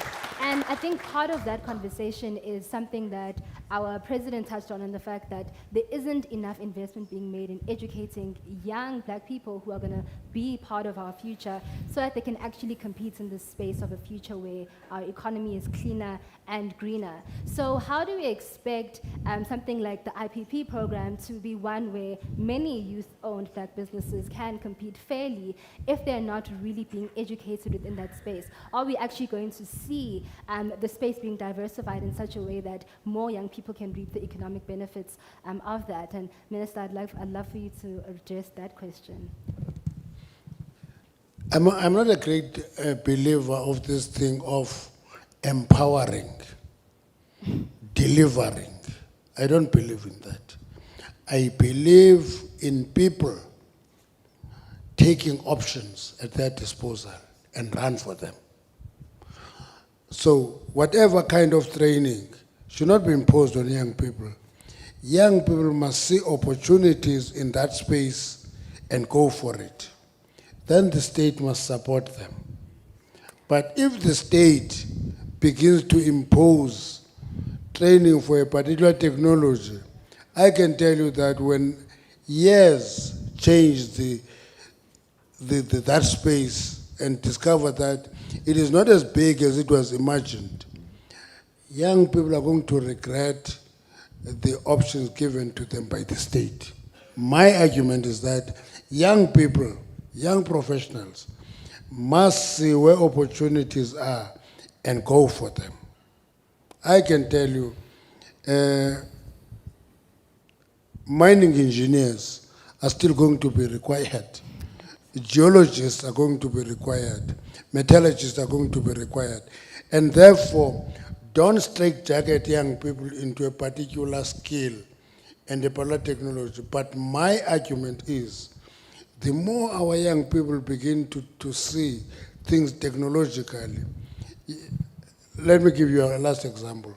When I went to that department, I discovered a department which was an economic department with no economists.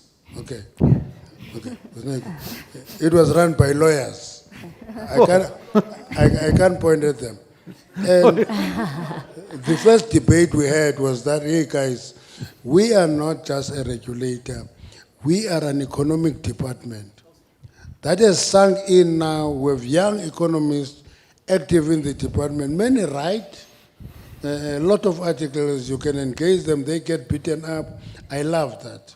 So young people must actually see various aspects of the economy and seek to contribute in that space. So I don't just say be engineers, I say be economists, be everybody. Be social scientists with content. Social scientists with content. And not just brag that I have this degree and that degree. If you are a social scientist, you must have content because we'll need social scientists. I normally tell engineers, Mike, that engineers are good at creating monuments. It is social scientists who breathe the life into those monuments.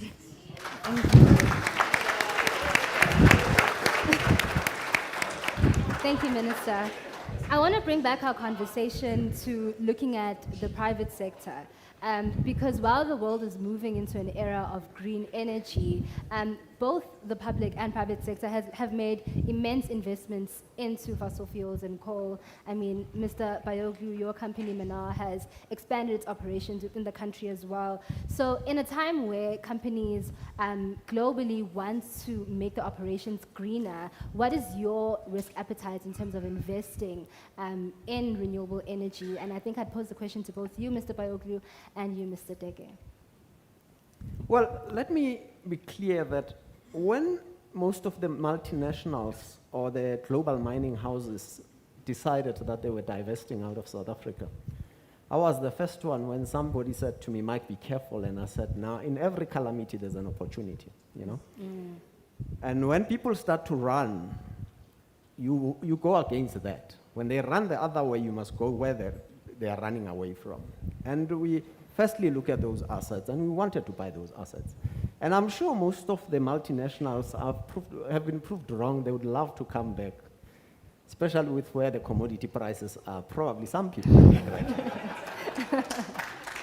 So the second important point is that nobody has ever said we as coal mining people, as I run my coal mining business, I'm precluded from investing in renewable energy. Or I will boycott that industry and say it's opposed to. No, I'm not. I am not going to be stopped by anybody from investing anywhere. This country is going to be built for the coming 40 years on the back of people like yourselves, the youth like yourselves. I just want to share a simple story that's strange for me. You know, when Americans and other European countries come to us and say, here's money, we want you to transition from something like that, from A to B, we are quick to take that money. And it reminds me of something strange. When I was young, people used to talk about email and internet. I was still a youth as well. And honestly, people used to say there's internet and email, and this thing, when it comes, you're not going to write a letter, you're not going to post the letter, everything will be on a computer. And guess what we did as South Africa and as African countries? We shut our post offices. Do we have a post office? No, we don't. You don't know writing a letter. And guess what? Because you believed that the internet and the email were going to take over, one of the most powerful institutions in the US, a powerful cornerstone of democracy in the US, it's the post office. When they vote in the US, the Republicans right now are angry because people are using, they post their votes. And you have shut your post office. They have a strong post office that side. We are quick to take these technologies and absorb them quickly. So if there are opportunities for me to invest, I will look at those. I'll do a proper DD, and I'll throw money into those investments. Nothing will stop me.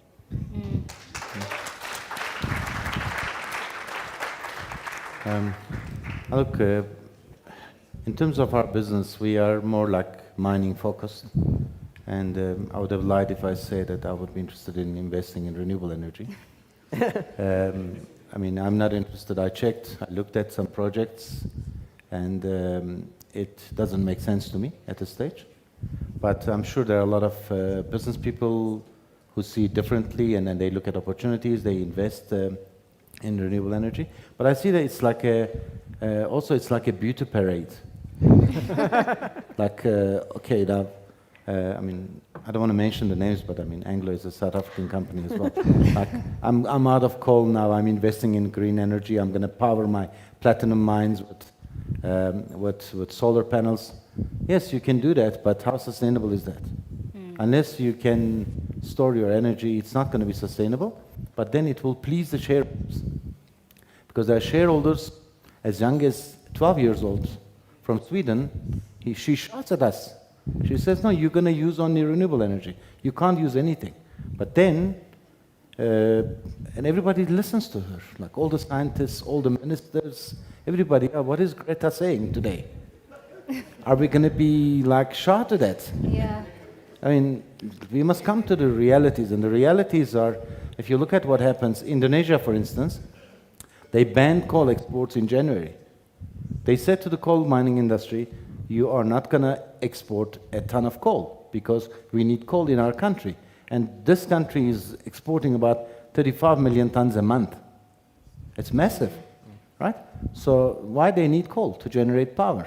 And if you look at China, China slowed down a little bit because they didn't have enough power, because their coal mines were behind production and they had issues, coal coming from Mongolia. Hence, they couldn't give power to the industry. That affected their production. People died in Texas, United States. They froze to death because they didn't have power. So, like, talking about renewable energy is a great thing, but when it comes to practical things, we have to be careful. But one thing Minister mentioned, and I would just want to add to him, You know, like Minister said that we get like 131 rand. And he says 131 by knowing that. He knows numbers. It's not 131 billion, he says 131. So now you get the money, and South Africa adopted the National Development Plan 10 years ago. Okay. And according to the National Development Plan, you have to manufacture windmills, you have to manufacture solar panels. Do we have any manufacturing in this country, solar panels or windmills? So UK or Denmark or Germany, they come and they say, I'm going to give you a loan, 131 billion rand. I'm going to charge you 10% interest, but also you have to buy my windmills. You have to buy my solar panels. So what is the good for the country? Indeed. I mean, and then we hear the stories like Department of Environmental Affairs lobbies that Witbank or Malaleni will be the capital for renewable energy. I mean, how? And then when Minister says, no, we can't close the coal mines, they call him all sorts of names. It doesn't make sense. But then when you say this, if there was media here, I was going to be in trouble. Big trouble. There is media Okay, maybe here. I'll be in trouble then.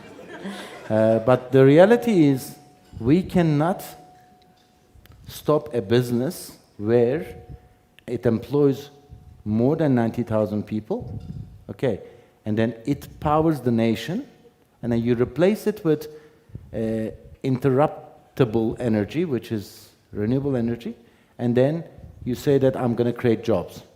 We are sitting with 46%, 75% unemployment among youth. It's crazy.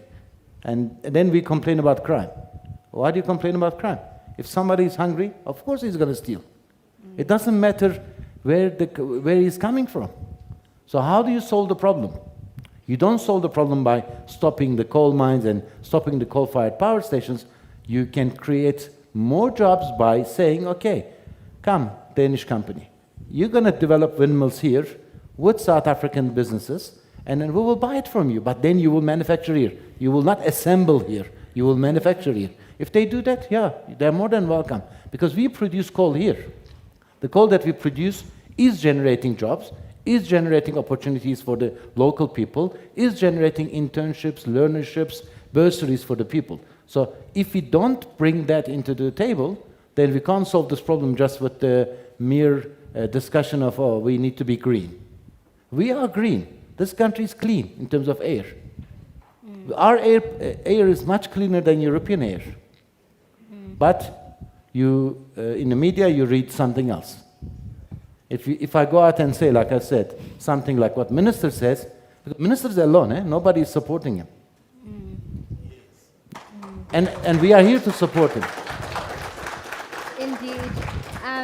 I do want to ask, though, and I'll direct this question to Mr. Luthando Zulu, about the trend, and I think you touched on it, and how some companies are divesting and undergoing demergers with parts of the companies that are involved in coal.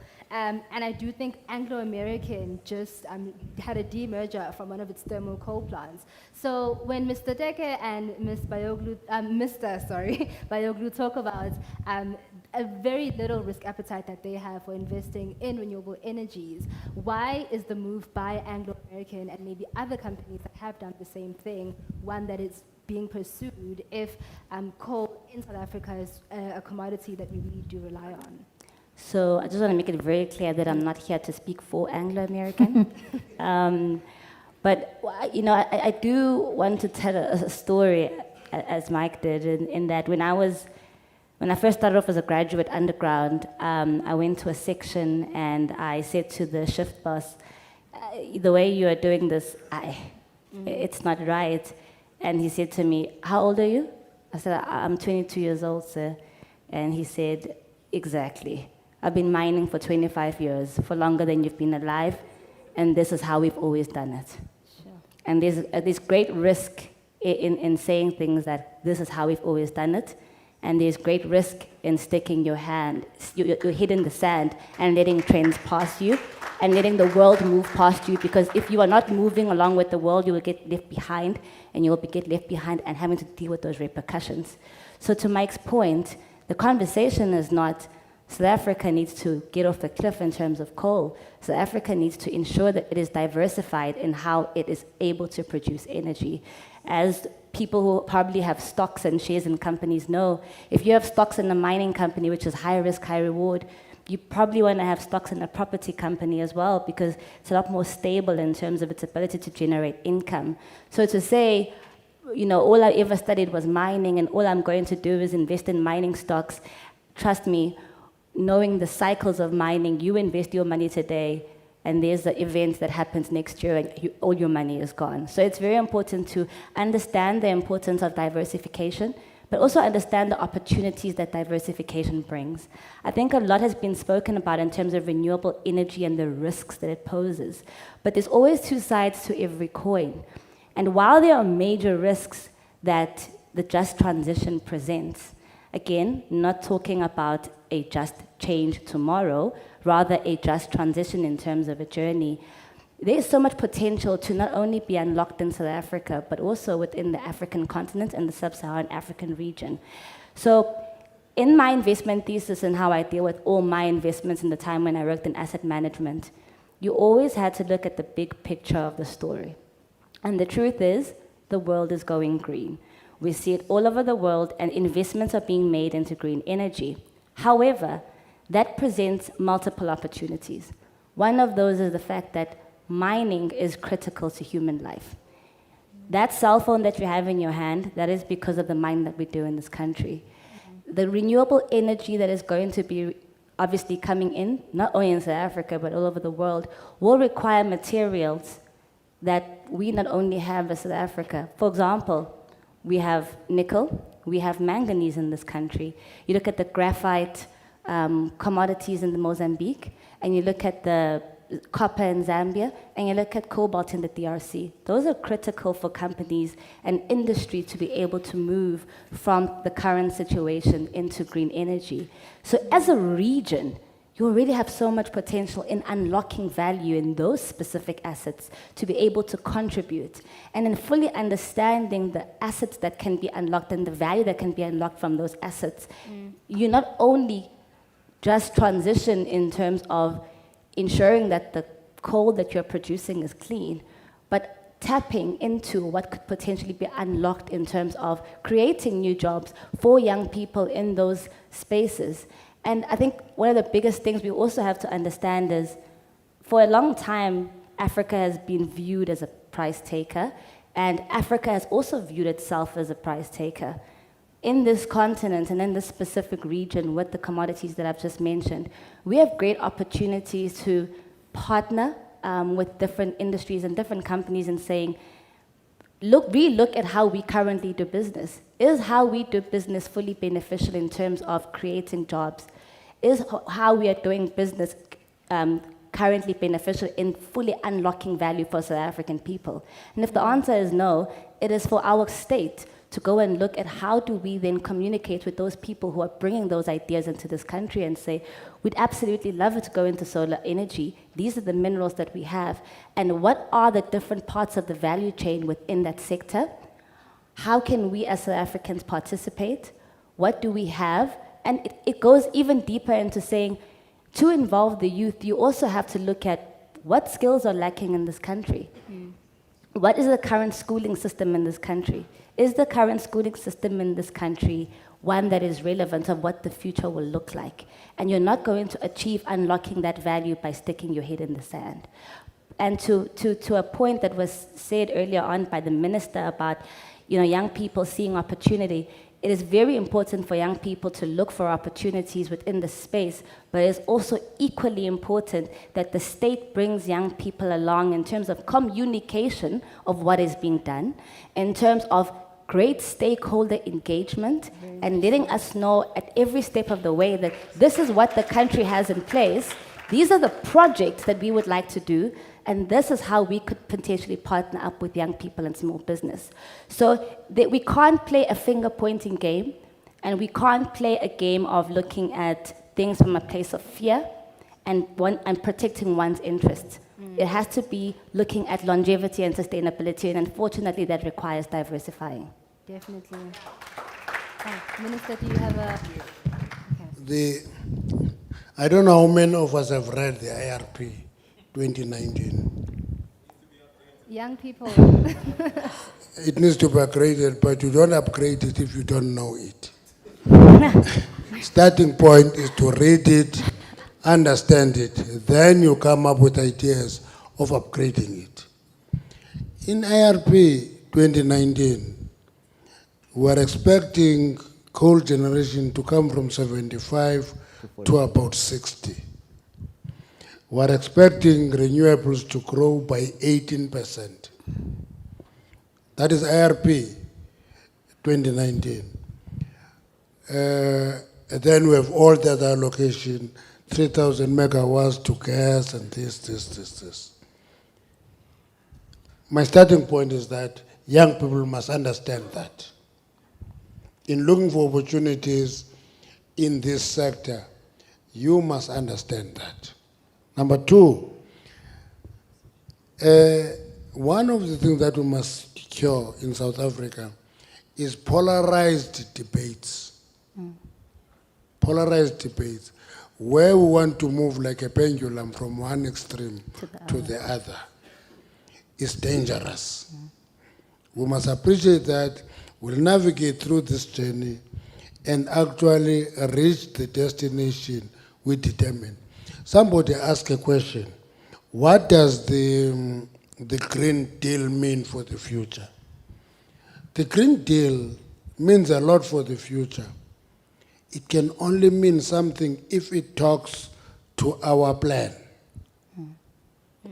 If we have no plan and we're only attracted by the money, 131 billion rand and so forth, it's a misnomer. Because what are we going to do with that money? Let's have a clear plan of the transition, the just transition. Then go and talk to those funders and say, we want you to fund this program to this tune. If we don't have that plan, it will mean very little. It will mean further encirclement of our economy, where big economies make us, what are these things that we use for experiment? Guinea pig. Guinea pigs. Yeah. We are going to be guinea pigs forever. Yeah. We must refuse to be guinea pigs. We must have our ideas of where we want to go, and we go.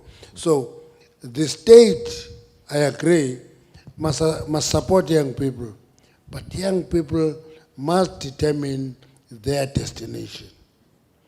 Not the state. Young people must determine their destination. As you engage the state, to add value in you achieving what you want to achieve. So that is my approach.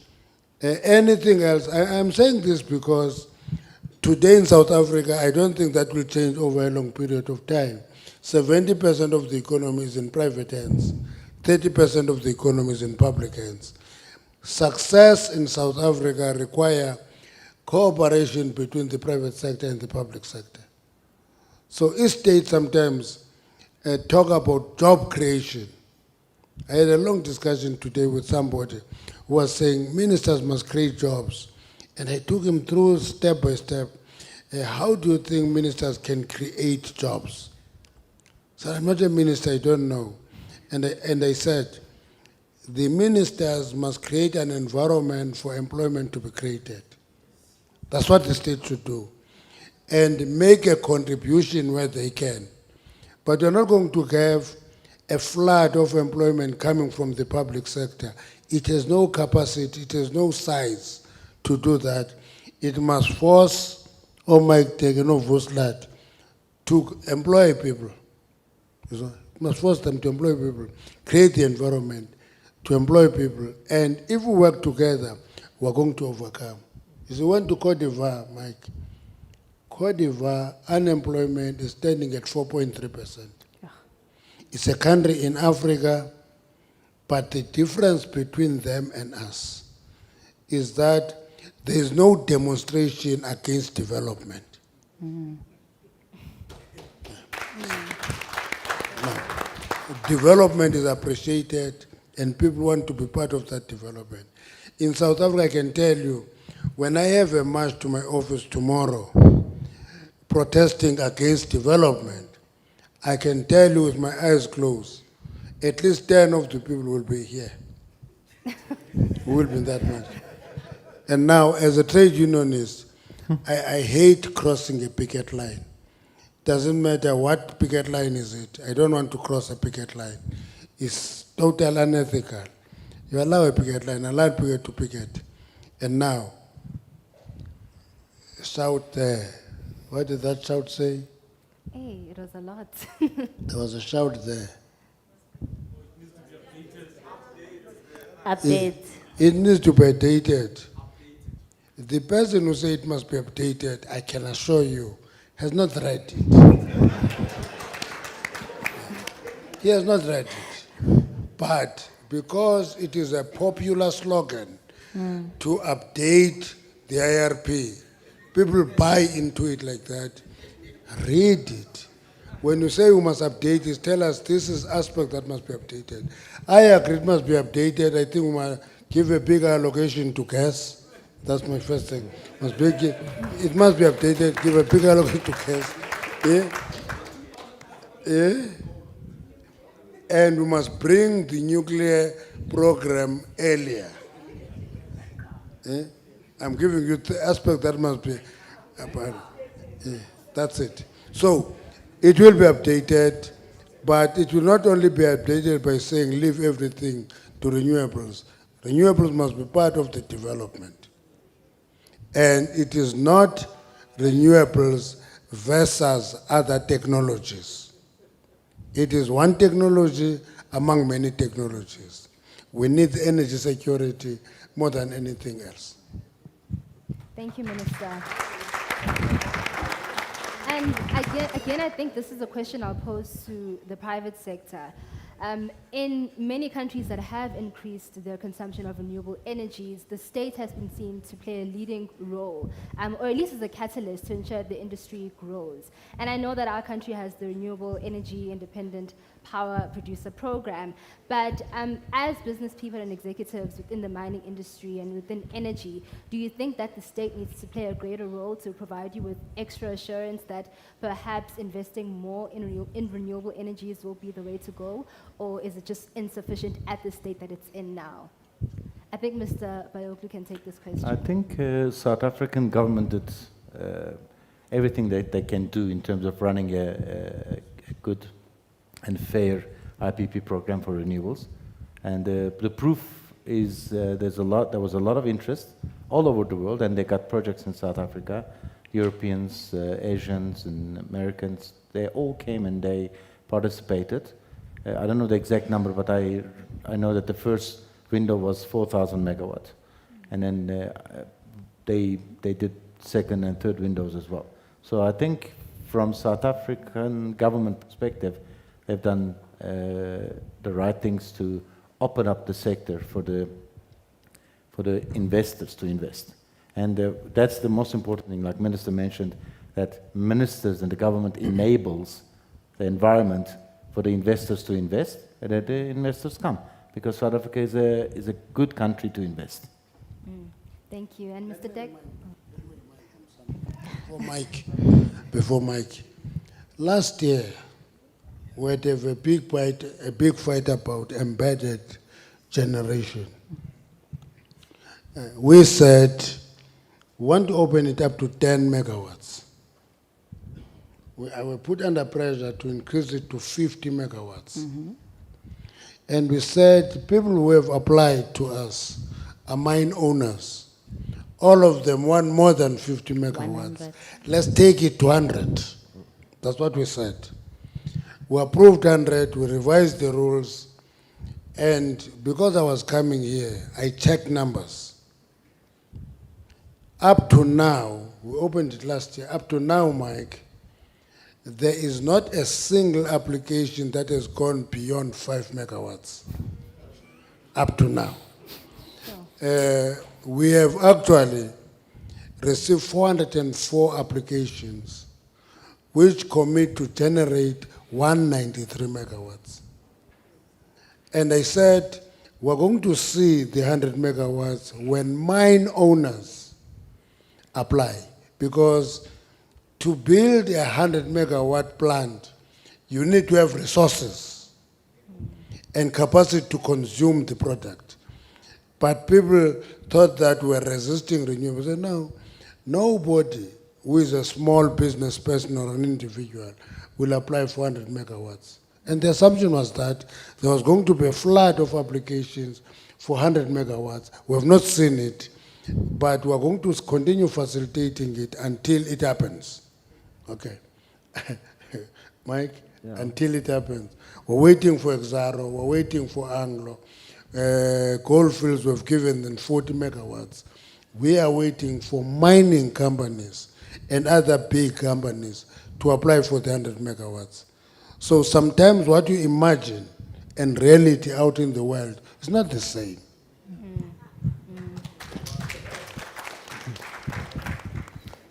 My observation and my view, what I'm seeing in the country is that governments globally will facilitate, governments will regulate, it's normal, and governments will collect tax. And for us in South Africa, that has been encouraged. And I remember when the announcement of the 100 megawatts was mentioned, a lot of people were excited about it. And to be honest, the number that Minister is talking about at 193 megawatts, 400 applications, it's, in my view, disappointing. I was expecting that there will be appetite, people will be running for it, and take advantage of the opportunity. What we need to appreciate is the fact that every investment, there is a risk. And we need to have that appetite to take risks, guys. And if you think that I will not take risks and I'll expect the government or the state to cushion my risk, then you have a big problem. That's not entrepreneurial.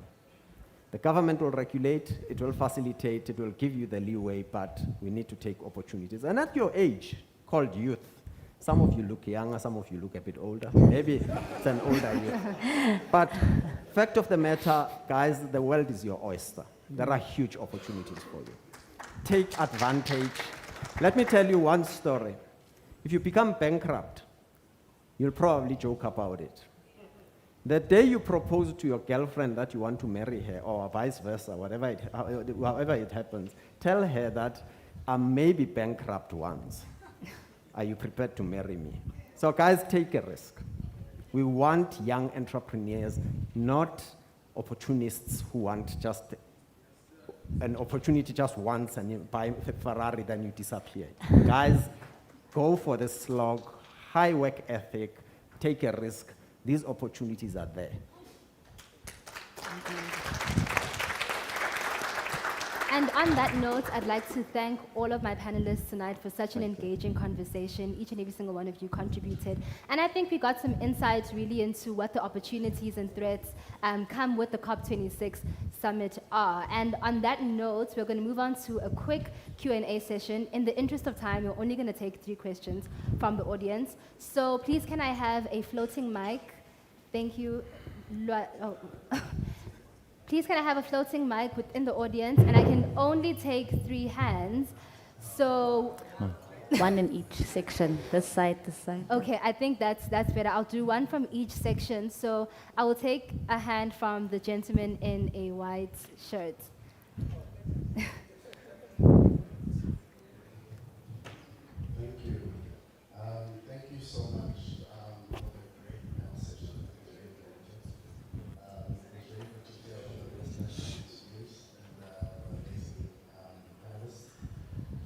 So my name is Lani. I represent the Black Business Council, the Youth Development Committee. I also participate in the small-scale mining space in the West Working. And I've got some experience as a project developer in renewable energy. So my question has context. And I think, I really appreciated Dr. Tanya's points around where we're going as a country and the real preparedness. The reality, Minister, some of us have been doing this since 2010, right? Like this around the age of 25. Yes, you may call us to pursue opportunities. The reality is about the barriers that exist are real. The barriers that exist are not a Mickey Mouse thing. Getting access to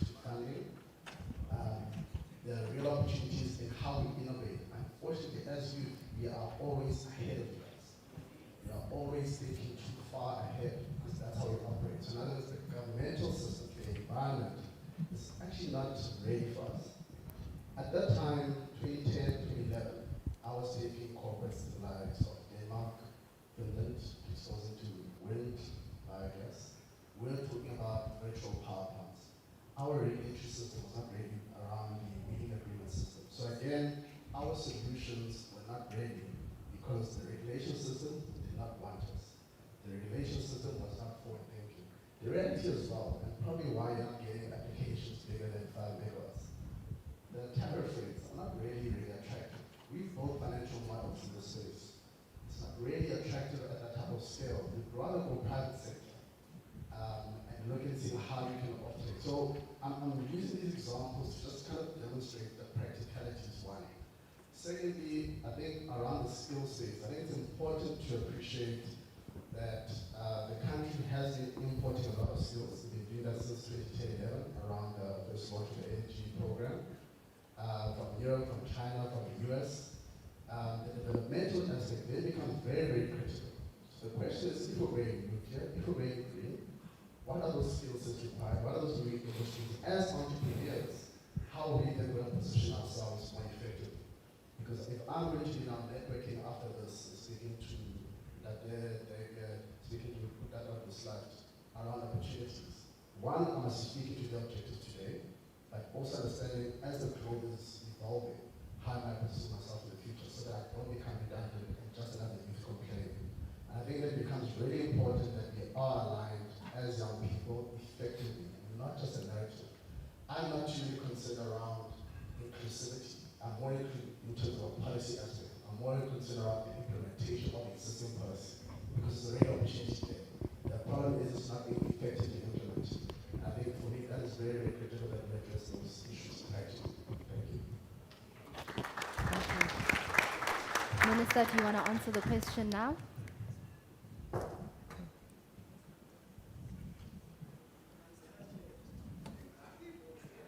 Are there any other hands? Okay. I can only take one from each table, so I will go to this table that I see. I will come there. Do not worry, I'll come. The gentleman who's standing up, please state your question.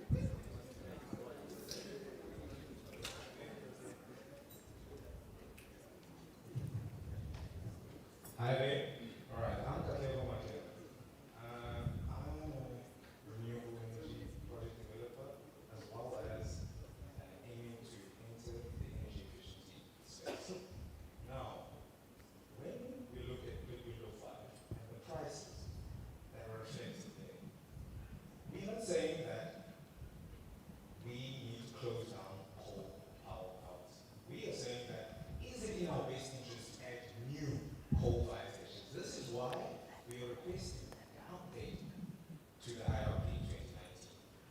Secondly, when you look at those prices, the Northern Cape could, as Honorable Minister Mantashe said, power the whole of South Africa. But the thing that is impeding it is transmission infrastructure. When Andre the Raider entered in 2019, he came with many plans saying that we're going to have a transmission, he's got a transmission infrastructure plan, he's going to refurbish all existing coal-fired plants and get OEM warranties. I was skeptical, but now the future is green. In 2038, the internal combustion engine is going to be banned. Land Rover, many companies have stopped. What are we doing to make sure that coal still is used, whether that is through gasification, where are the pilot initiatives from the likes of Mineral Resources, Serrated Resources, so that we can now start using coal in cleaner ways. Because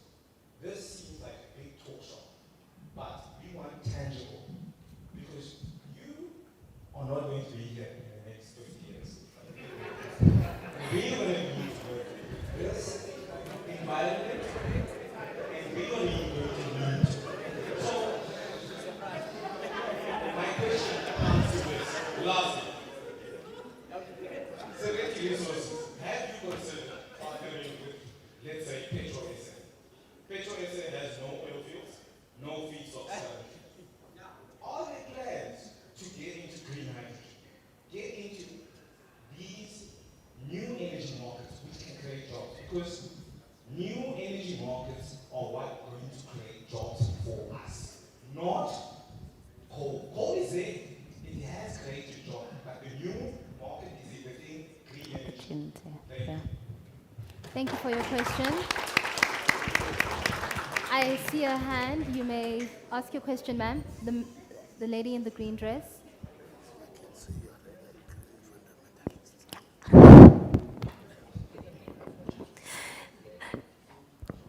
Hello, hello.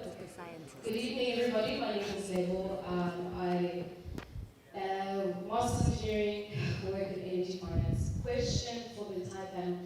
You know, I have to say that there's a very strong coal-driven conversation that we've had tonight. Except for one lone woman, we've appreciated your diversity of perspectives. And, you know, first and foremost, I appreciate it. I am absolutely in favor of a diverse energy mix with strong base load that can cater to the economy, but even the term transition is not overhaul, right?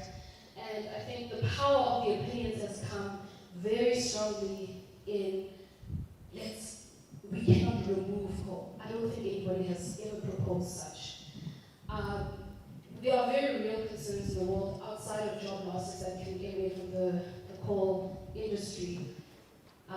Should we transition toward renewables? You know, the dimensions of climate change are very real, and the costs of climate change cannot be ignored.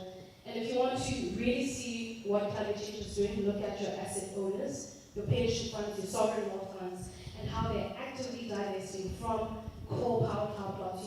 You have one of your largest asset managers in the world, BlackRock, which has committed to actively transition away from coal for a good reason. So you have risk models that are being incorporated into long-term asset owners with billions and billions of funds in their portfolios because of the real risks of climate change and the costs that come from it.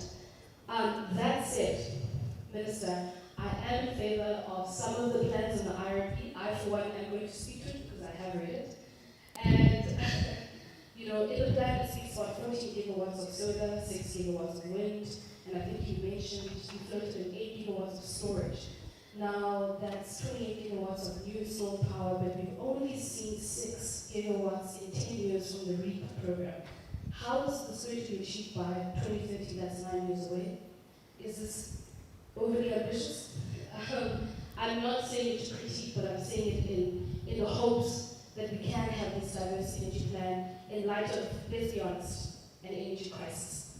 I have had nightmares sometimes reading these reports that come on Twitter and losing what doesn't feel like we have a secure baseload, like in the sense that there has to be a minimum floor by which we cannot lose more power in a single moment. How can you shut off 15 gigawatts in a single moment in the country? That is really scary. So I'm saying it in the hope of contributing to a broader energy conversation where we can all make the society better, where we can all, whether you're a developer, one, two, whether you're a financier, whether you're an ESCOM, we can all contribute to an economy that has energy security, that also has a very, very deliberate, strong conversation on coal and greenhouse gases, but also really has a strong power mix that can cater to the economy and the growth of this economy. So thank you. Thank you for your question. I will take the hand of the gentleman in the green shirt.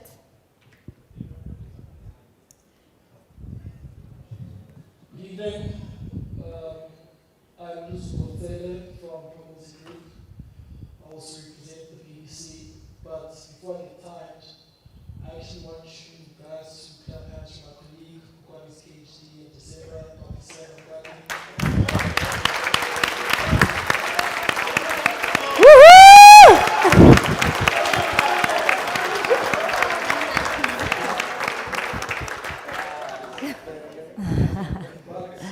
The worrying thing here is, I hear everyone talking about the transition from coal to renewable energy. So I'm a capitalist, trained entrepreneur, and I dabble between fossil fuels as well as renewable energy. But we constantly talk about this change, but there's no backing to this change. You talk about raising funding for renewable energy projects, but banks will tell you that you don't have any track record with regards to this. But you ask yourself this question: that how do you expect a renewable energy company to have 10 years of existence? why don't we then look at finding or financing technologies, right, to capture CO2 carbon emissions from coal mines, right? Mr. Mantashe mentioned something about Elon Musk. So Elon Musk asked the question of looking for people to actually finance with regards to capturing CO2 emissions in order to create rocket fuels, right? We can spend as much time as we want to talk about this decision, but I don't think we are ready for this, right? I'll give you a question now, I'll ask you a question now, that if you were to go to any local institution in South Africa right now and say that I've got a mining asset or a coal asset, and I've got a renewable energy asset, renewable energy opportunity in greenfields, right? The bank will say to you, no, it's not part of our mandate, right? Which is coal assets at this point in time. But you bring the very same renewable energy opportunity, but they tell you that it's a greenfield. Why are we speaking of a decision that we don't want you to finance? But it sounds good on paper, but when it comes to backing it, right, there are no tools or resources to actually toss in the coins, toss in the money. The lady right here spoke about BlackRock, that BlackRock wants to invest in renewable energy assets whatsoever. But I met some guys at BlackRock in Dubai who said that they're looking for fossil fuel opportunities, right? It all sounds good on paper, but all these guys want to invest in renewable energy, but and they'll speak ill on coal, but the future is still in coal, right? Botswana had 210 billion reserves of coal, right? And they're looking at actually setting up a CTL plant, right? So you're expecting an economy or a country that has 210 billion reserves to actually transition into renewable energy. For me personally, it doesn't make any sense, right? So my question is, why is it that we speak of renewable energy, but we do not have or see people actually wanting to back that? Thank you for your question. I see one more hand. Kana, please may you just hand him a mic? It's the last question.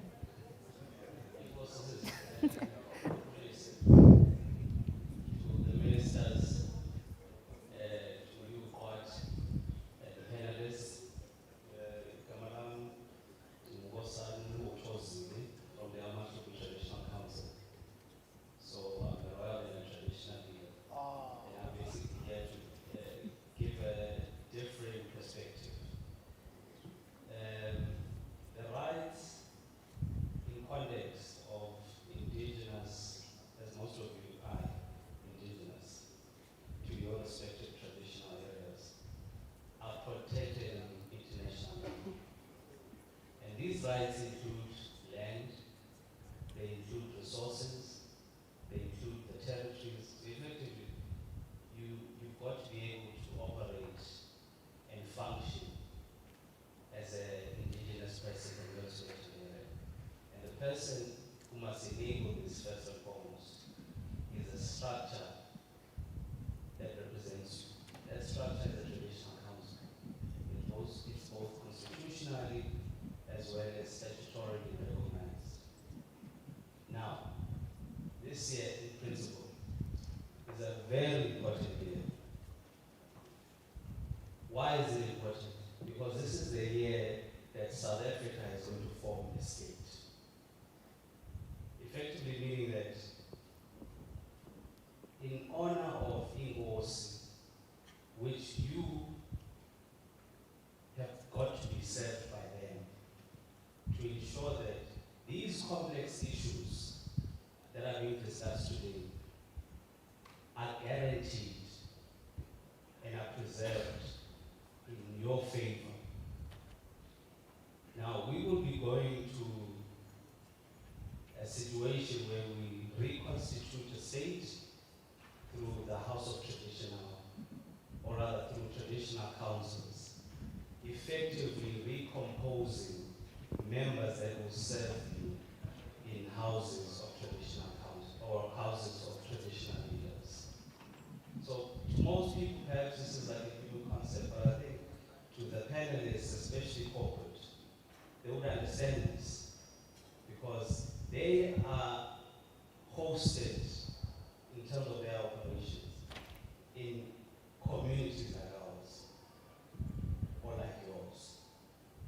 And it's for them to understand that it's also important to structure, as we've not seen with the exception of one major traditional community, and that is Royal Bafokeng, which has been able to position itself as a community that is corporatized and has been able to then drive impact support development for their respective initiatives and individuals.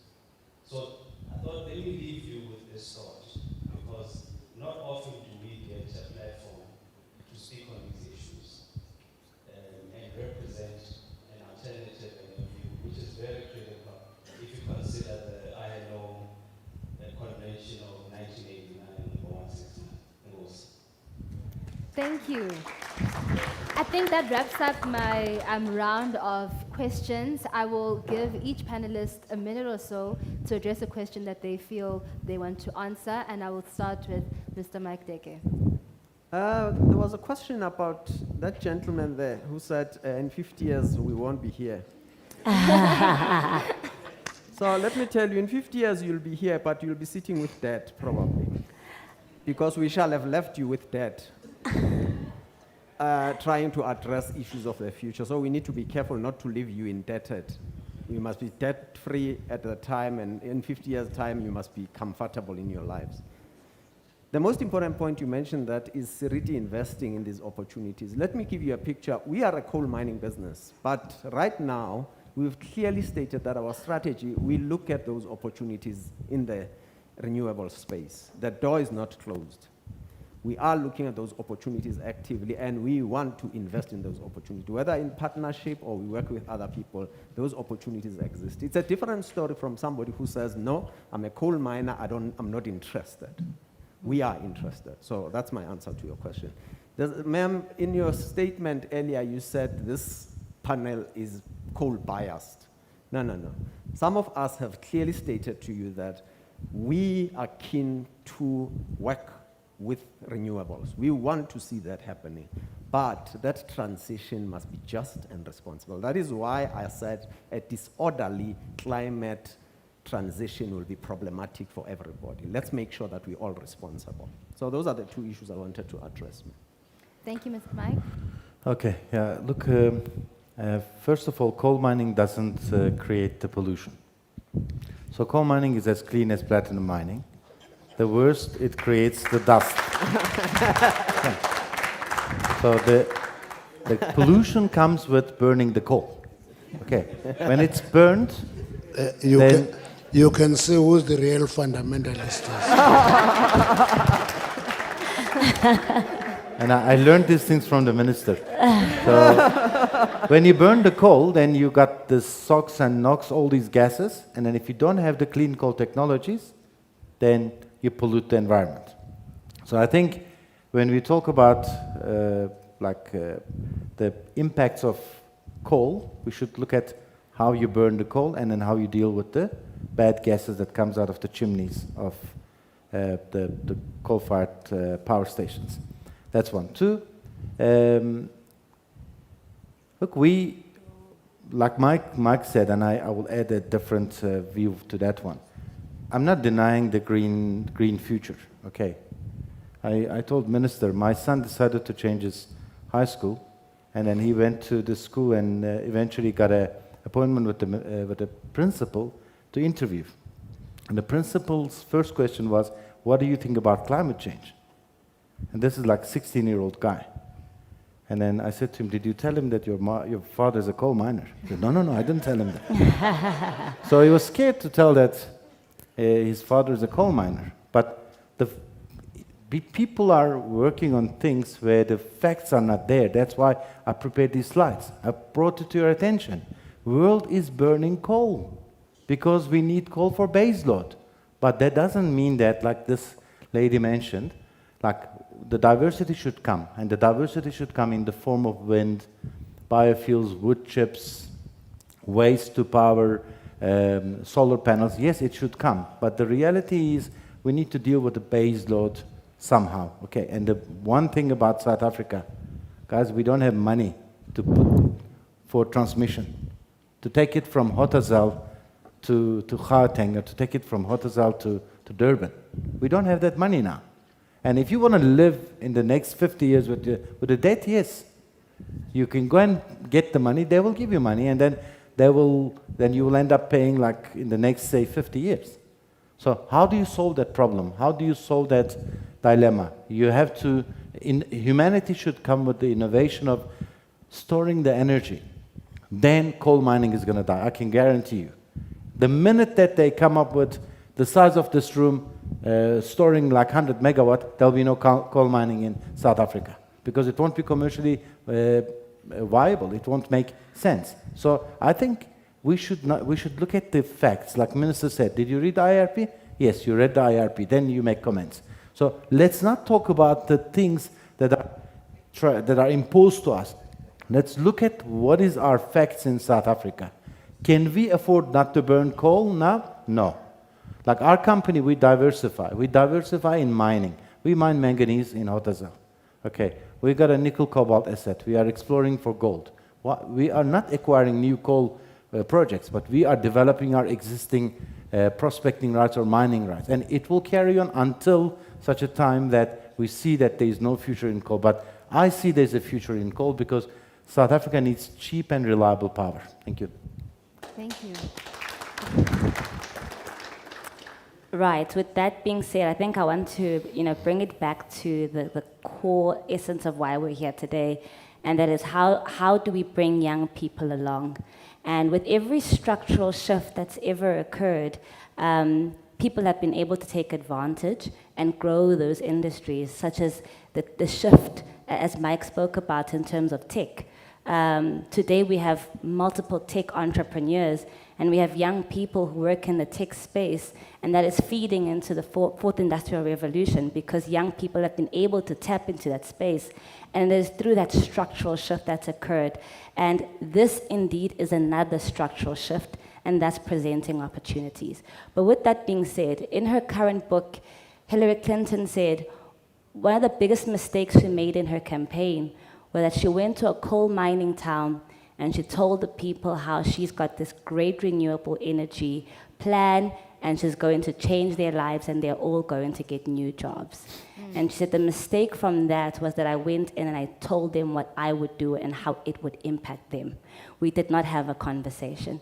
And I think what's very important is having conversations like this where people like, Mike Dekker say, yes, we are a company that is heavily invested in coal, but we are open to looking at other renewable energy sources and how we can diversify. And hearing those words and hearing the state and how they are willing to then support young people, it is through those conversations and engagements that you fully understand what the opportunities are. And as Mike said, the onus is on us, same the minister has also said, the onus is then on us to go out and actually do the research and find out where is the world moving and what does the world need and how can I contribute to that world. And I think it's very important that, again, we don't stick our hand in the sand. The reality is it's time to look up. Thank you, Ms. Sulu. In business since 2010, you are almost throwing your hands in the air. It's a long time from 2010 to now. Is he still youth? Can I tell you? Can I tell you a person that I always follow with enthusiasm? It's a man called Jack Ma in China. Jack Ma failed 19 times and succeeded on 19th time and developed an empire that made him a billionaire, multi-billionaire. So 2010 to now, I want to encourage you to persist and build your business brick by brick. That's the only encouragement I can give you. Now, whether regulations are favoring you, I have a debate that I engage all the time, whether there should be different rules for black business and different rules for white business. In the political circles, there's a new term called white monopoly capital. As a Marxist, I know that there's no such a thing. Monopoly capital is monopoly capital. Whether it is Mike Dekker or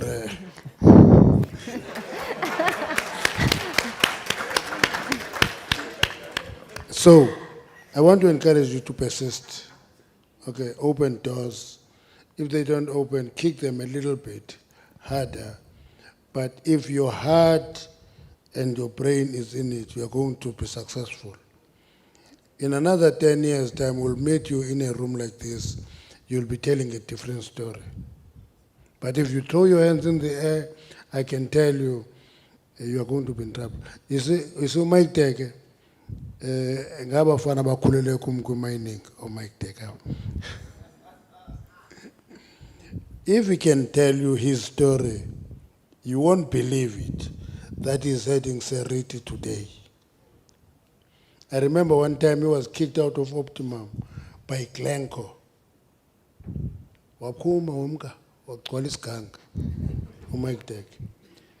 One day they must write their story, because their story should be a point of learning for many young entrepreneurs.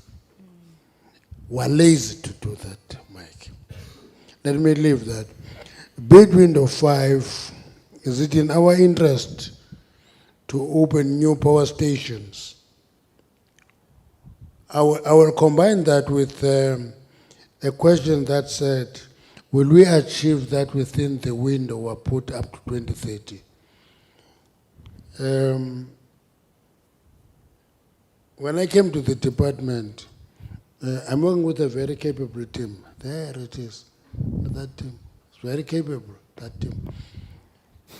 We had 4 bid windows over a period of time. When we talk about cost of renewables, we normally talk about the price of renewables in bid window 5. What we are not told by renewable energy experts is that bid window 1 costed ESCOM R5.25 a unit and sold it at 89 cents. Bid window 2, 2.94 cents, sold at 89 cents. Bid window 3, 1.74 cents, sold at 89 cents. Bid window 4, R1.07, sold at 89 cents. We're not told that story because it's not an interesting story until we try to explain more scientifically and more commercially that money. That's why when the state gave ESCOM 69 billion rand, it's called a bailout. I argue, are you a bailout, Mike Teke? It's a price we're paying for attracting a technology into the economy. That is the premium you're paying. But it is arrogant to begin to say, because the last one was pitched at 47 cents a unit, and say, therefore everybody else must die and close down. Now, don't shake your hand. Uvumis Japan Uvumis Japan. My man, it's arrogant to say that, because it is people in renewable energy who must tell us that any technology that we get into will be expensive. And the more we invest in that technology, the quicker the prices will come down. That applies to the cleaner coal technologies. They may be expensive today, but they will not come down until we invest there. So that point to me is quite important. Somebody asked whether we are going to reach that threshold for 2030. We have issued 2,600 megawatts in bid window 5. In February, we're issuing bid window 6, 2,600. In August, we're issuing bid window 7, 2,600. Now, if you look at the pace we're moving, we are chasing the target that has been set. So, people must not just think that we're just setting numbers. We're doing it. We approved bid window 5 last year, 2,600 in February, 2,600 in August, 2,600, and continue and continue and continue. Is it in our interest to open new coal power stations? It is in our interest to experiment with cleaner coal technology. It is in our interest to experiment with cleaner coal technology. So this blanket rejection of coal, if we talk about 1,500 in a big allocation in IRP 19, and you say you take us to court even before we start the power station, is actually arrogance of lobbyists of a technology. Okay, that's my argument, Mike. It's arrogance of lobbyists of a particular technology. It is not helpful. Technologies must tolerate one another. They must grow along each other. They must complement each other. Is it a coal bias panel? You know, when I grew up in a village. There we built a lot of rondavels with small windows that you close with cloth. You see, you close the window with cloth. One of the lessons I learned when I was young, I was this high, and that window is still alive to me, is that if you are beating up a cat in a rondavel, you close every opportunity to exit, you are going to lose an eye. Okay, because the only light for a cat in the room is your eye. Now, when coal is under consistent attack, it has a duty to take up, it has a duty to take out an eye for those who attack it consistently. So that's not bias. That is leveling the playing field. That we must learn to coexist. Yeah. We must learn to coexist. So I'm talking for coal producers. I'm not a coal producer. I'm a coal miner. I'm a coal miner. I did that part of my life. I mined coal. But if coal is attacked every corner, it has a responsibility to itself to protect itself and survive. It is doing well now, Mike. You are doing exceptionally well. You are making a big contribution to the economy. You are doing a big contribution to foreign earnings. Continue doing so. It can't be our duty to actually abort coal mining prematurely. And we are called upon to do so. And I'm saying we should not do so. It's not biased. That's why we have given an allocation big to renewables and allocated coal a declining allocation, 75 to 60. Renewables, 18% growth. At this point in time, renewables are only giving us 8.3% of our energy as a country, roughly. We say grow by 18%, and we're facilitating that. That's why we issue a bid window 2,600. It's because we're not talking, we're facilitating that growth. Now, and others are worried about divestment from coal. When I retire, Mike, I'm going to open a bank.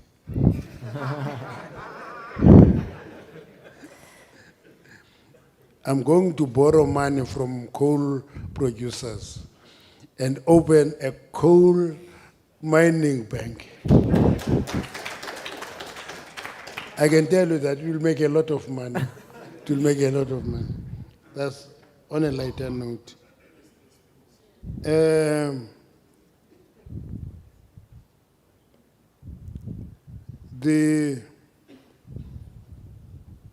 So, I'm a person who argues for technologies, a mix of technologies to achieve a reliable future. That's my argument. And I'm not hostile to any technology. I'm hostile to any lobbyist who projects hostility to other technologies, then you are fighting with me. And the problem is that haulwanwa kianona. Haulwanwa kianona. So if you start a fight, you think that will run out of the window. You're going to find us gaining a lot of weight because that's how we survive. Lastly, I don't think the issue on indigenous rights and traditional council is for this meeting. It was an unsolicited report. It was an unsolicited report, okay? So I don't think we should debate that, enter into that debate here. That all the time there was no state, it's only now that there's going to be a state. I'm not sure if we should end at that. Let's take it as a report that was unsolicited. Okay. We feel it, aye, sanundi, ningati, ozibi, ndiyabazi basematatiela actually. Base Rustenburg are an offshoot. Yes, basematatiela ozibi, kwazibi. So, and the phone is total londo up.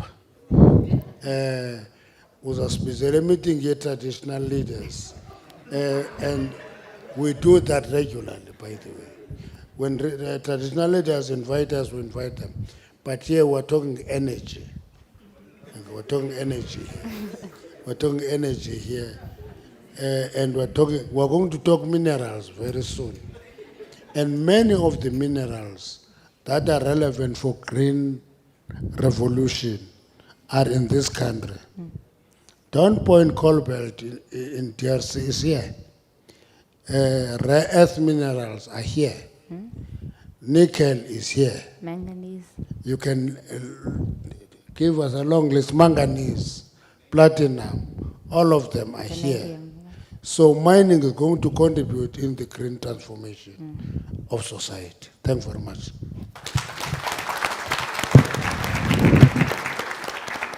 On that note, thank you very much to our panelists, and I will hand the program back to our MC for the night, Zuleika Patel.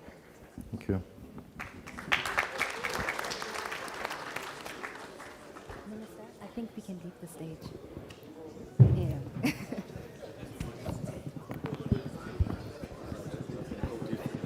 Sorry, yes. Me too. Before I say something. That was a lovely conversation. Thank you so much. Yeah. Is this your girlfriend or your wife? Or colleague?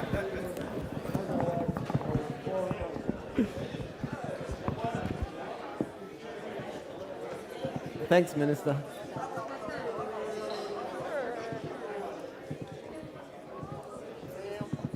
Can I take this off? There we go. Over now. Which was very finally our final speaker of the night. I'm going to call upon the chair of the South African Youth Economic Council, Bonga Makanya, to give us our closing remarks.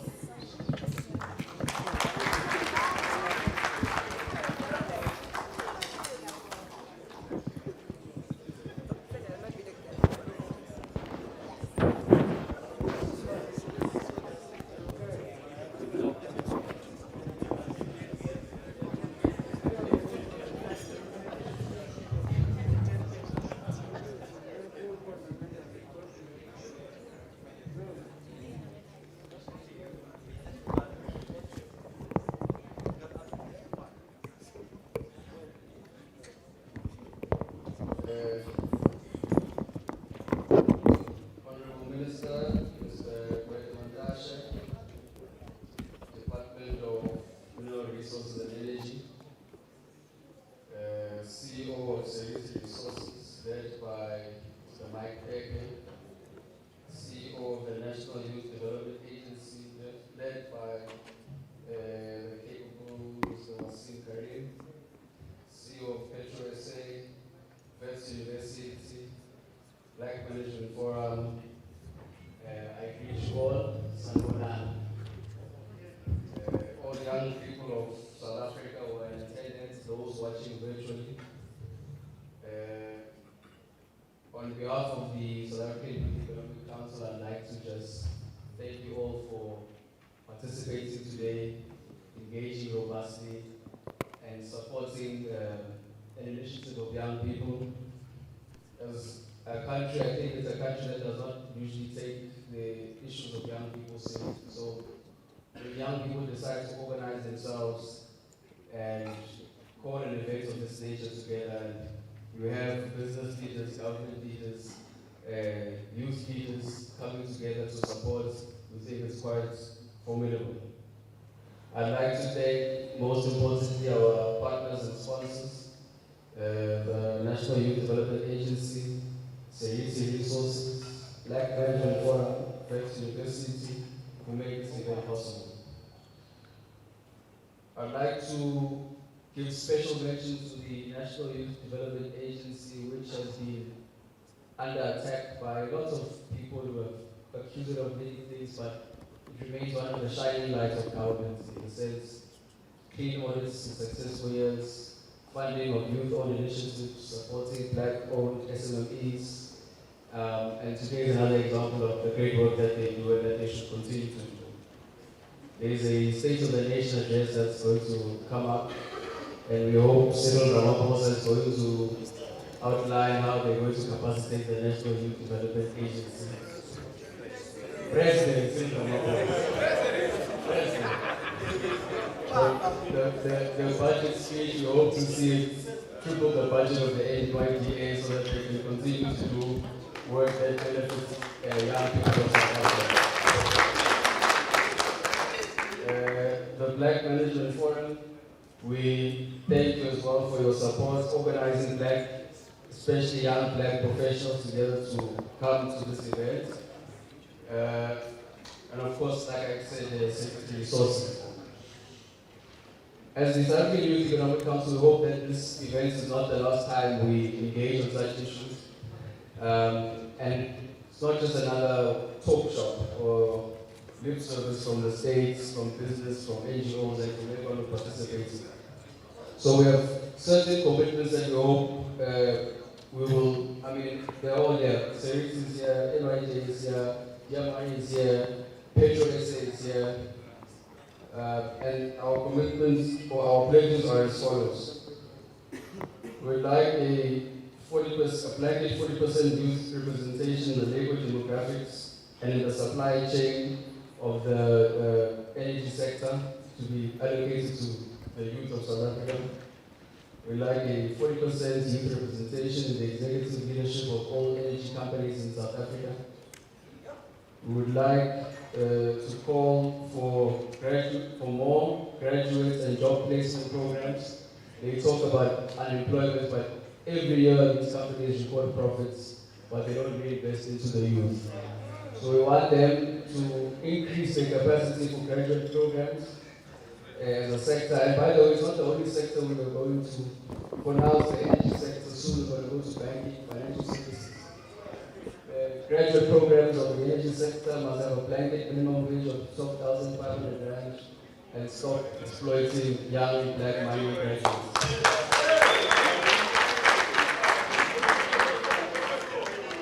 Lastly, we ask for government to support the call to establish a fully owned, 100% managed, black-owned youth mine that is going to supply Eskom and is going to look into the export market. That is going to be managed by young black professionals. We had mentioned Dr. Sianda Mgadi was a PhD, top executive in a top firm.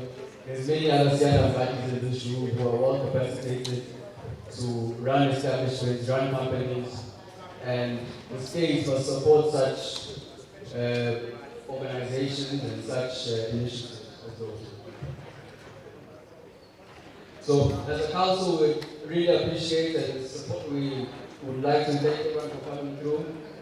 Our next event will be unemployment summit in Soweto Naledi with the Minister of Finance as well as banking sector to come and address the youth unemployment crisis in townships and rural areas. And we're going to take them straight to where young unemployed black people are and move away from Stanley and Rosebank and actually go to places where the people are most affected by the issues that we are speaking about. So we hope we're going to receive support. We see members of the media here, we see members of business who are going to continue to support this council, capacitate this council, and really grow the work of ensuring that youth voices are added to the picture. Young people of South Africa are not going to wait for the ANC, Youth League, NYTT to find their feet or the EFF or the mind.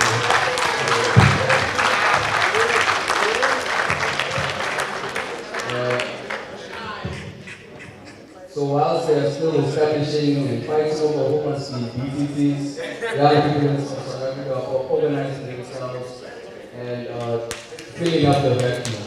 So on behalf of all young people of South Africa, I would like to officially close the South African Youth Development Council Energy Summit and thank you once again for coming.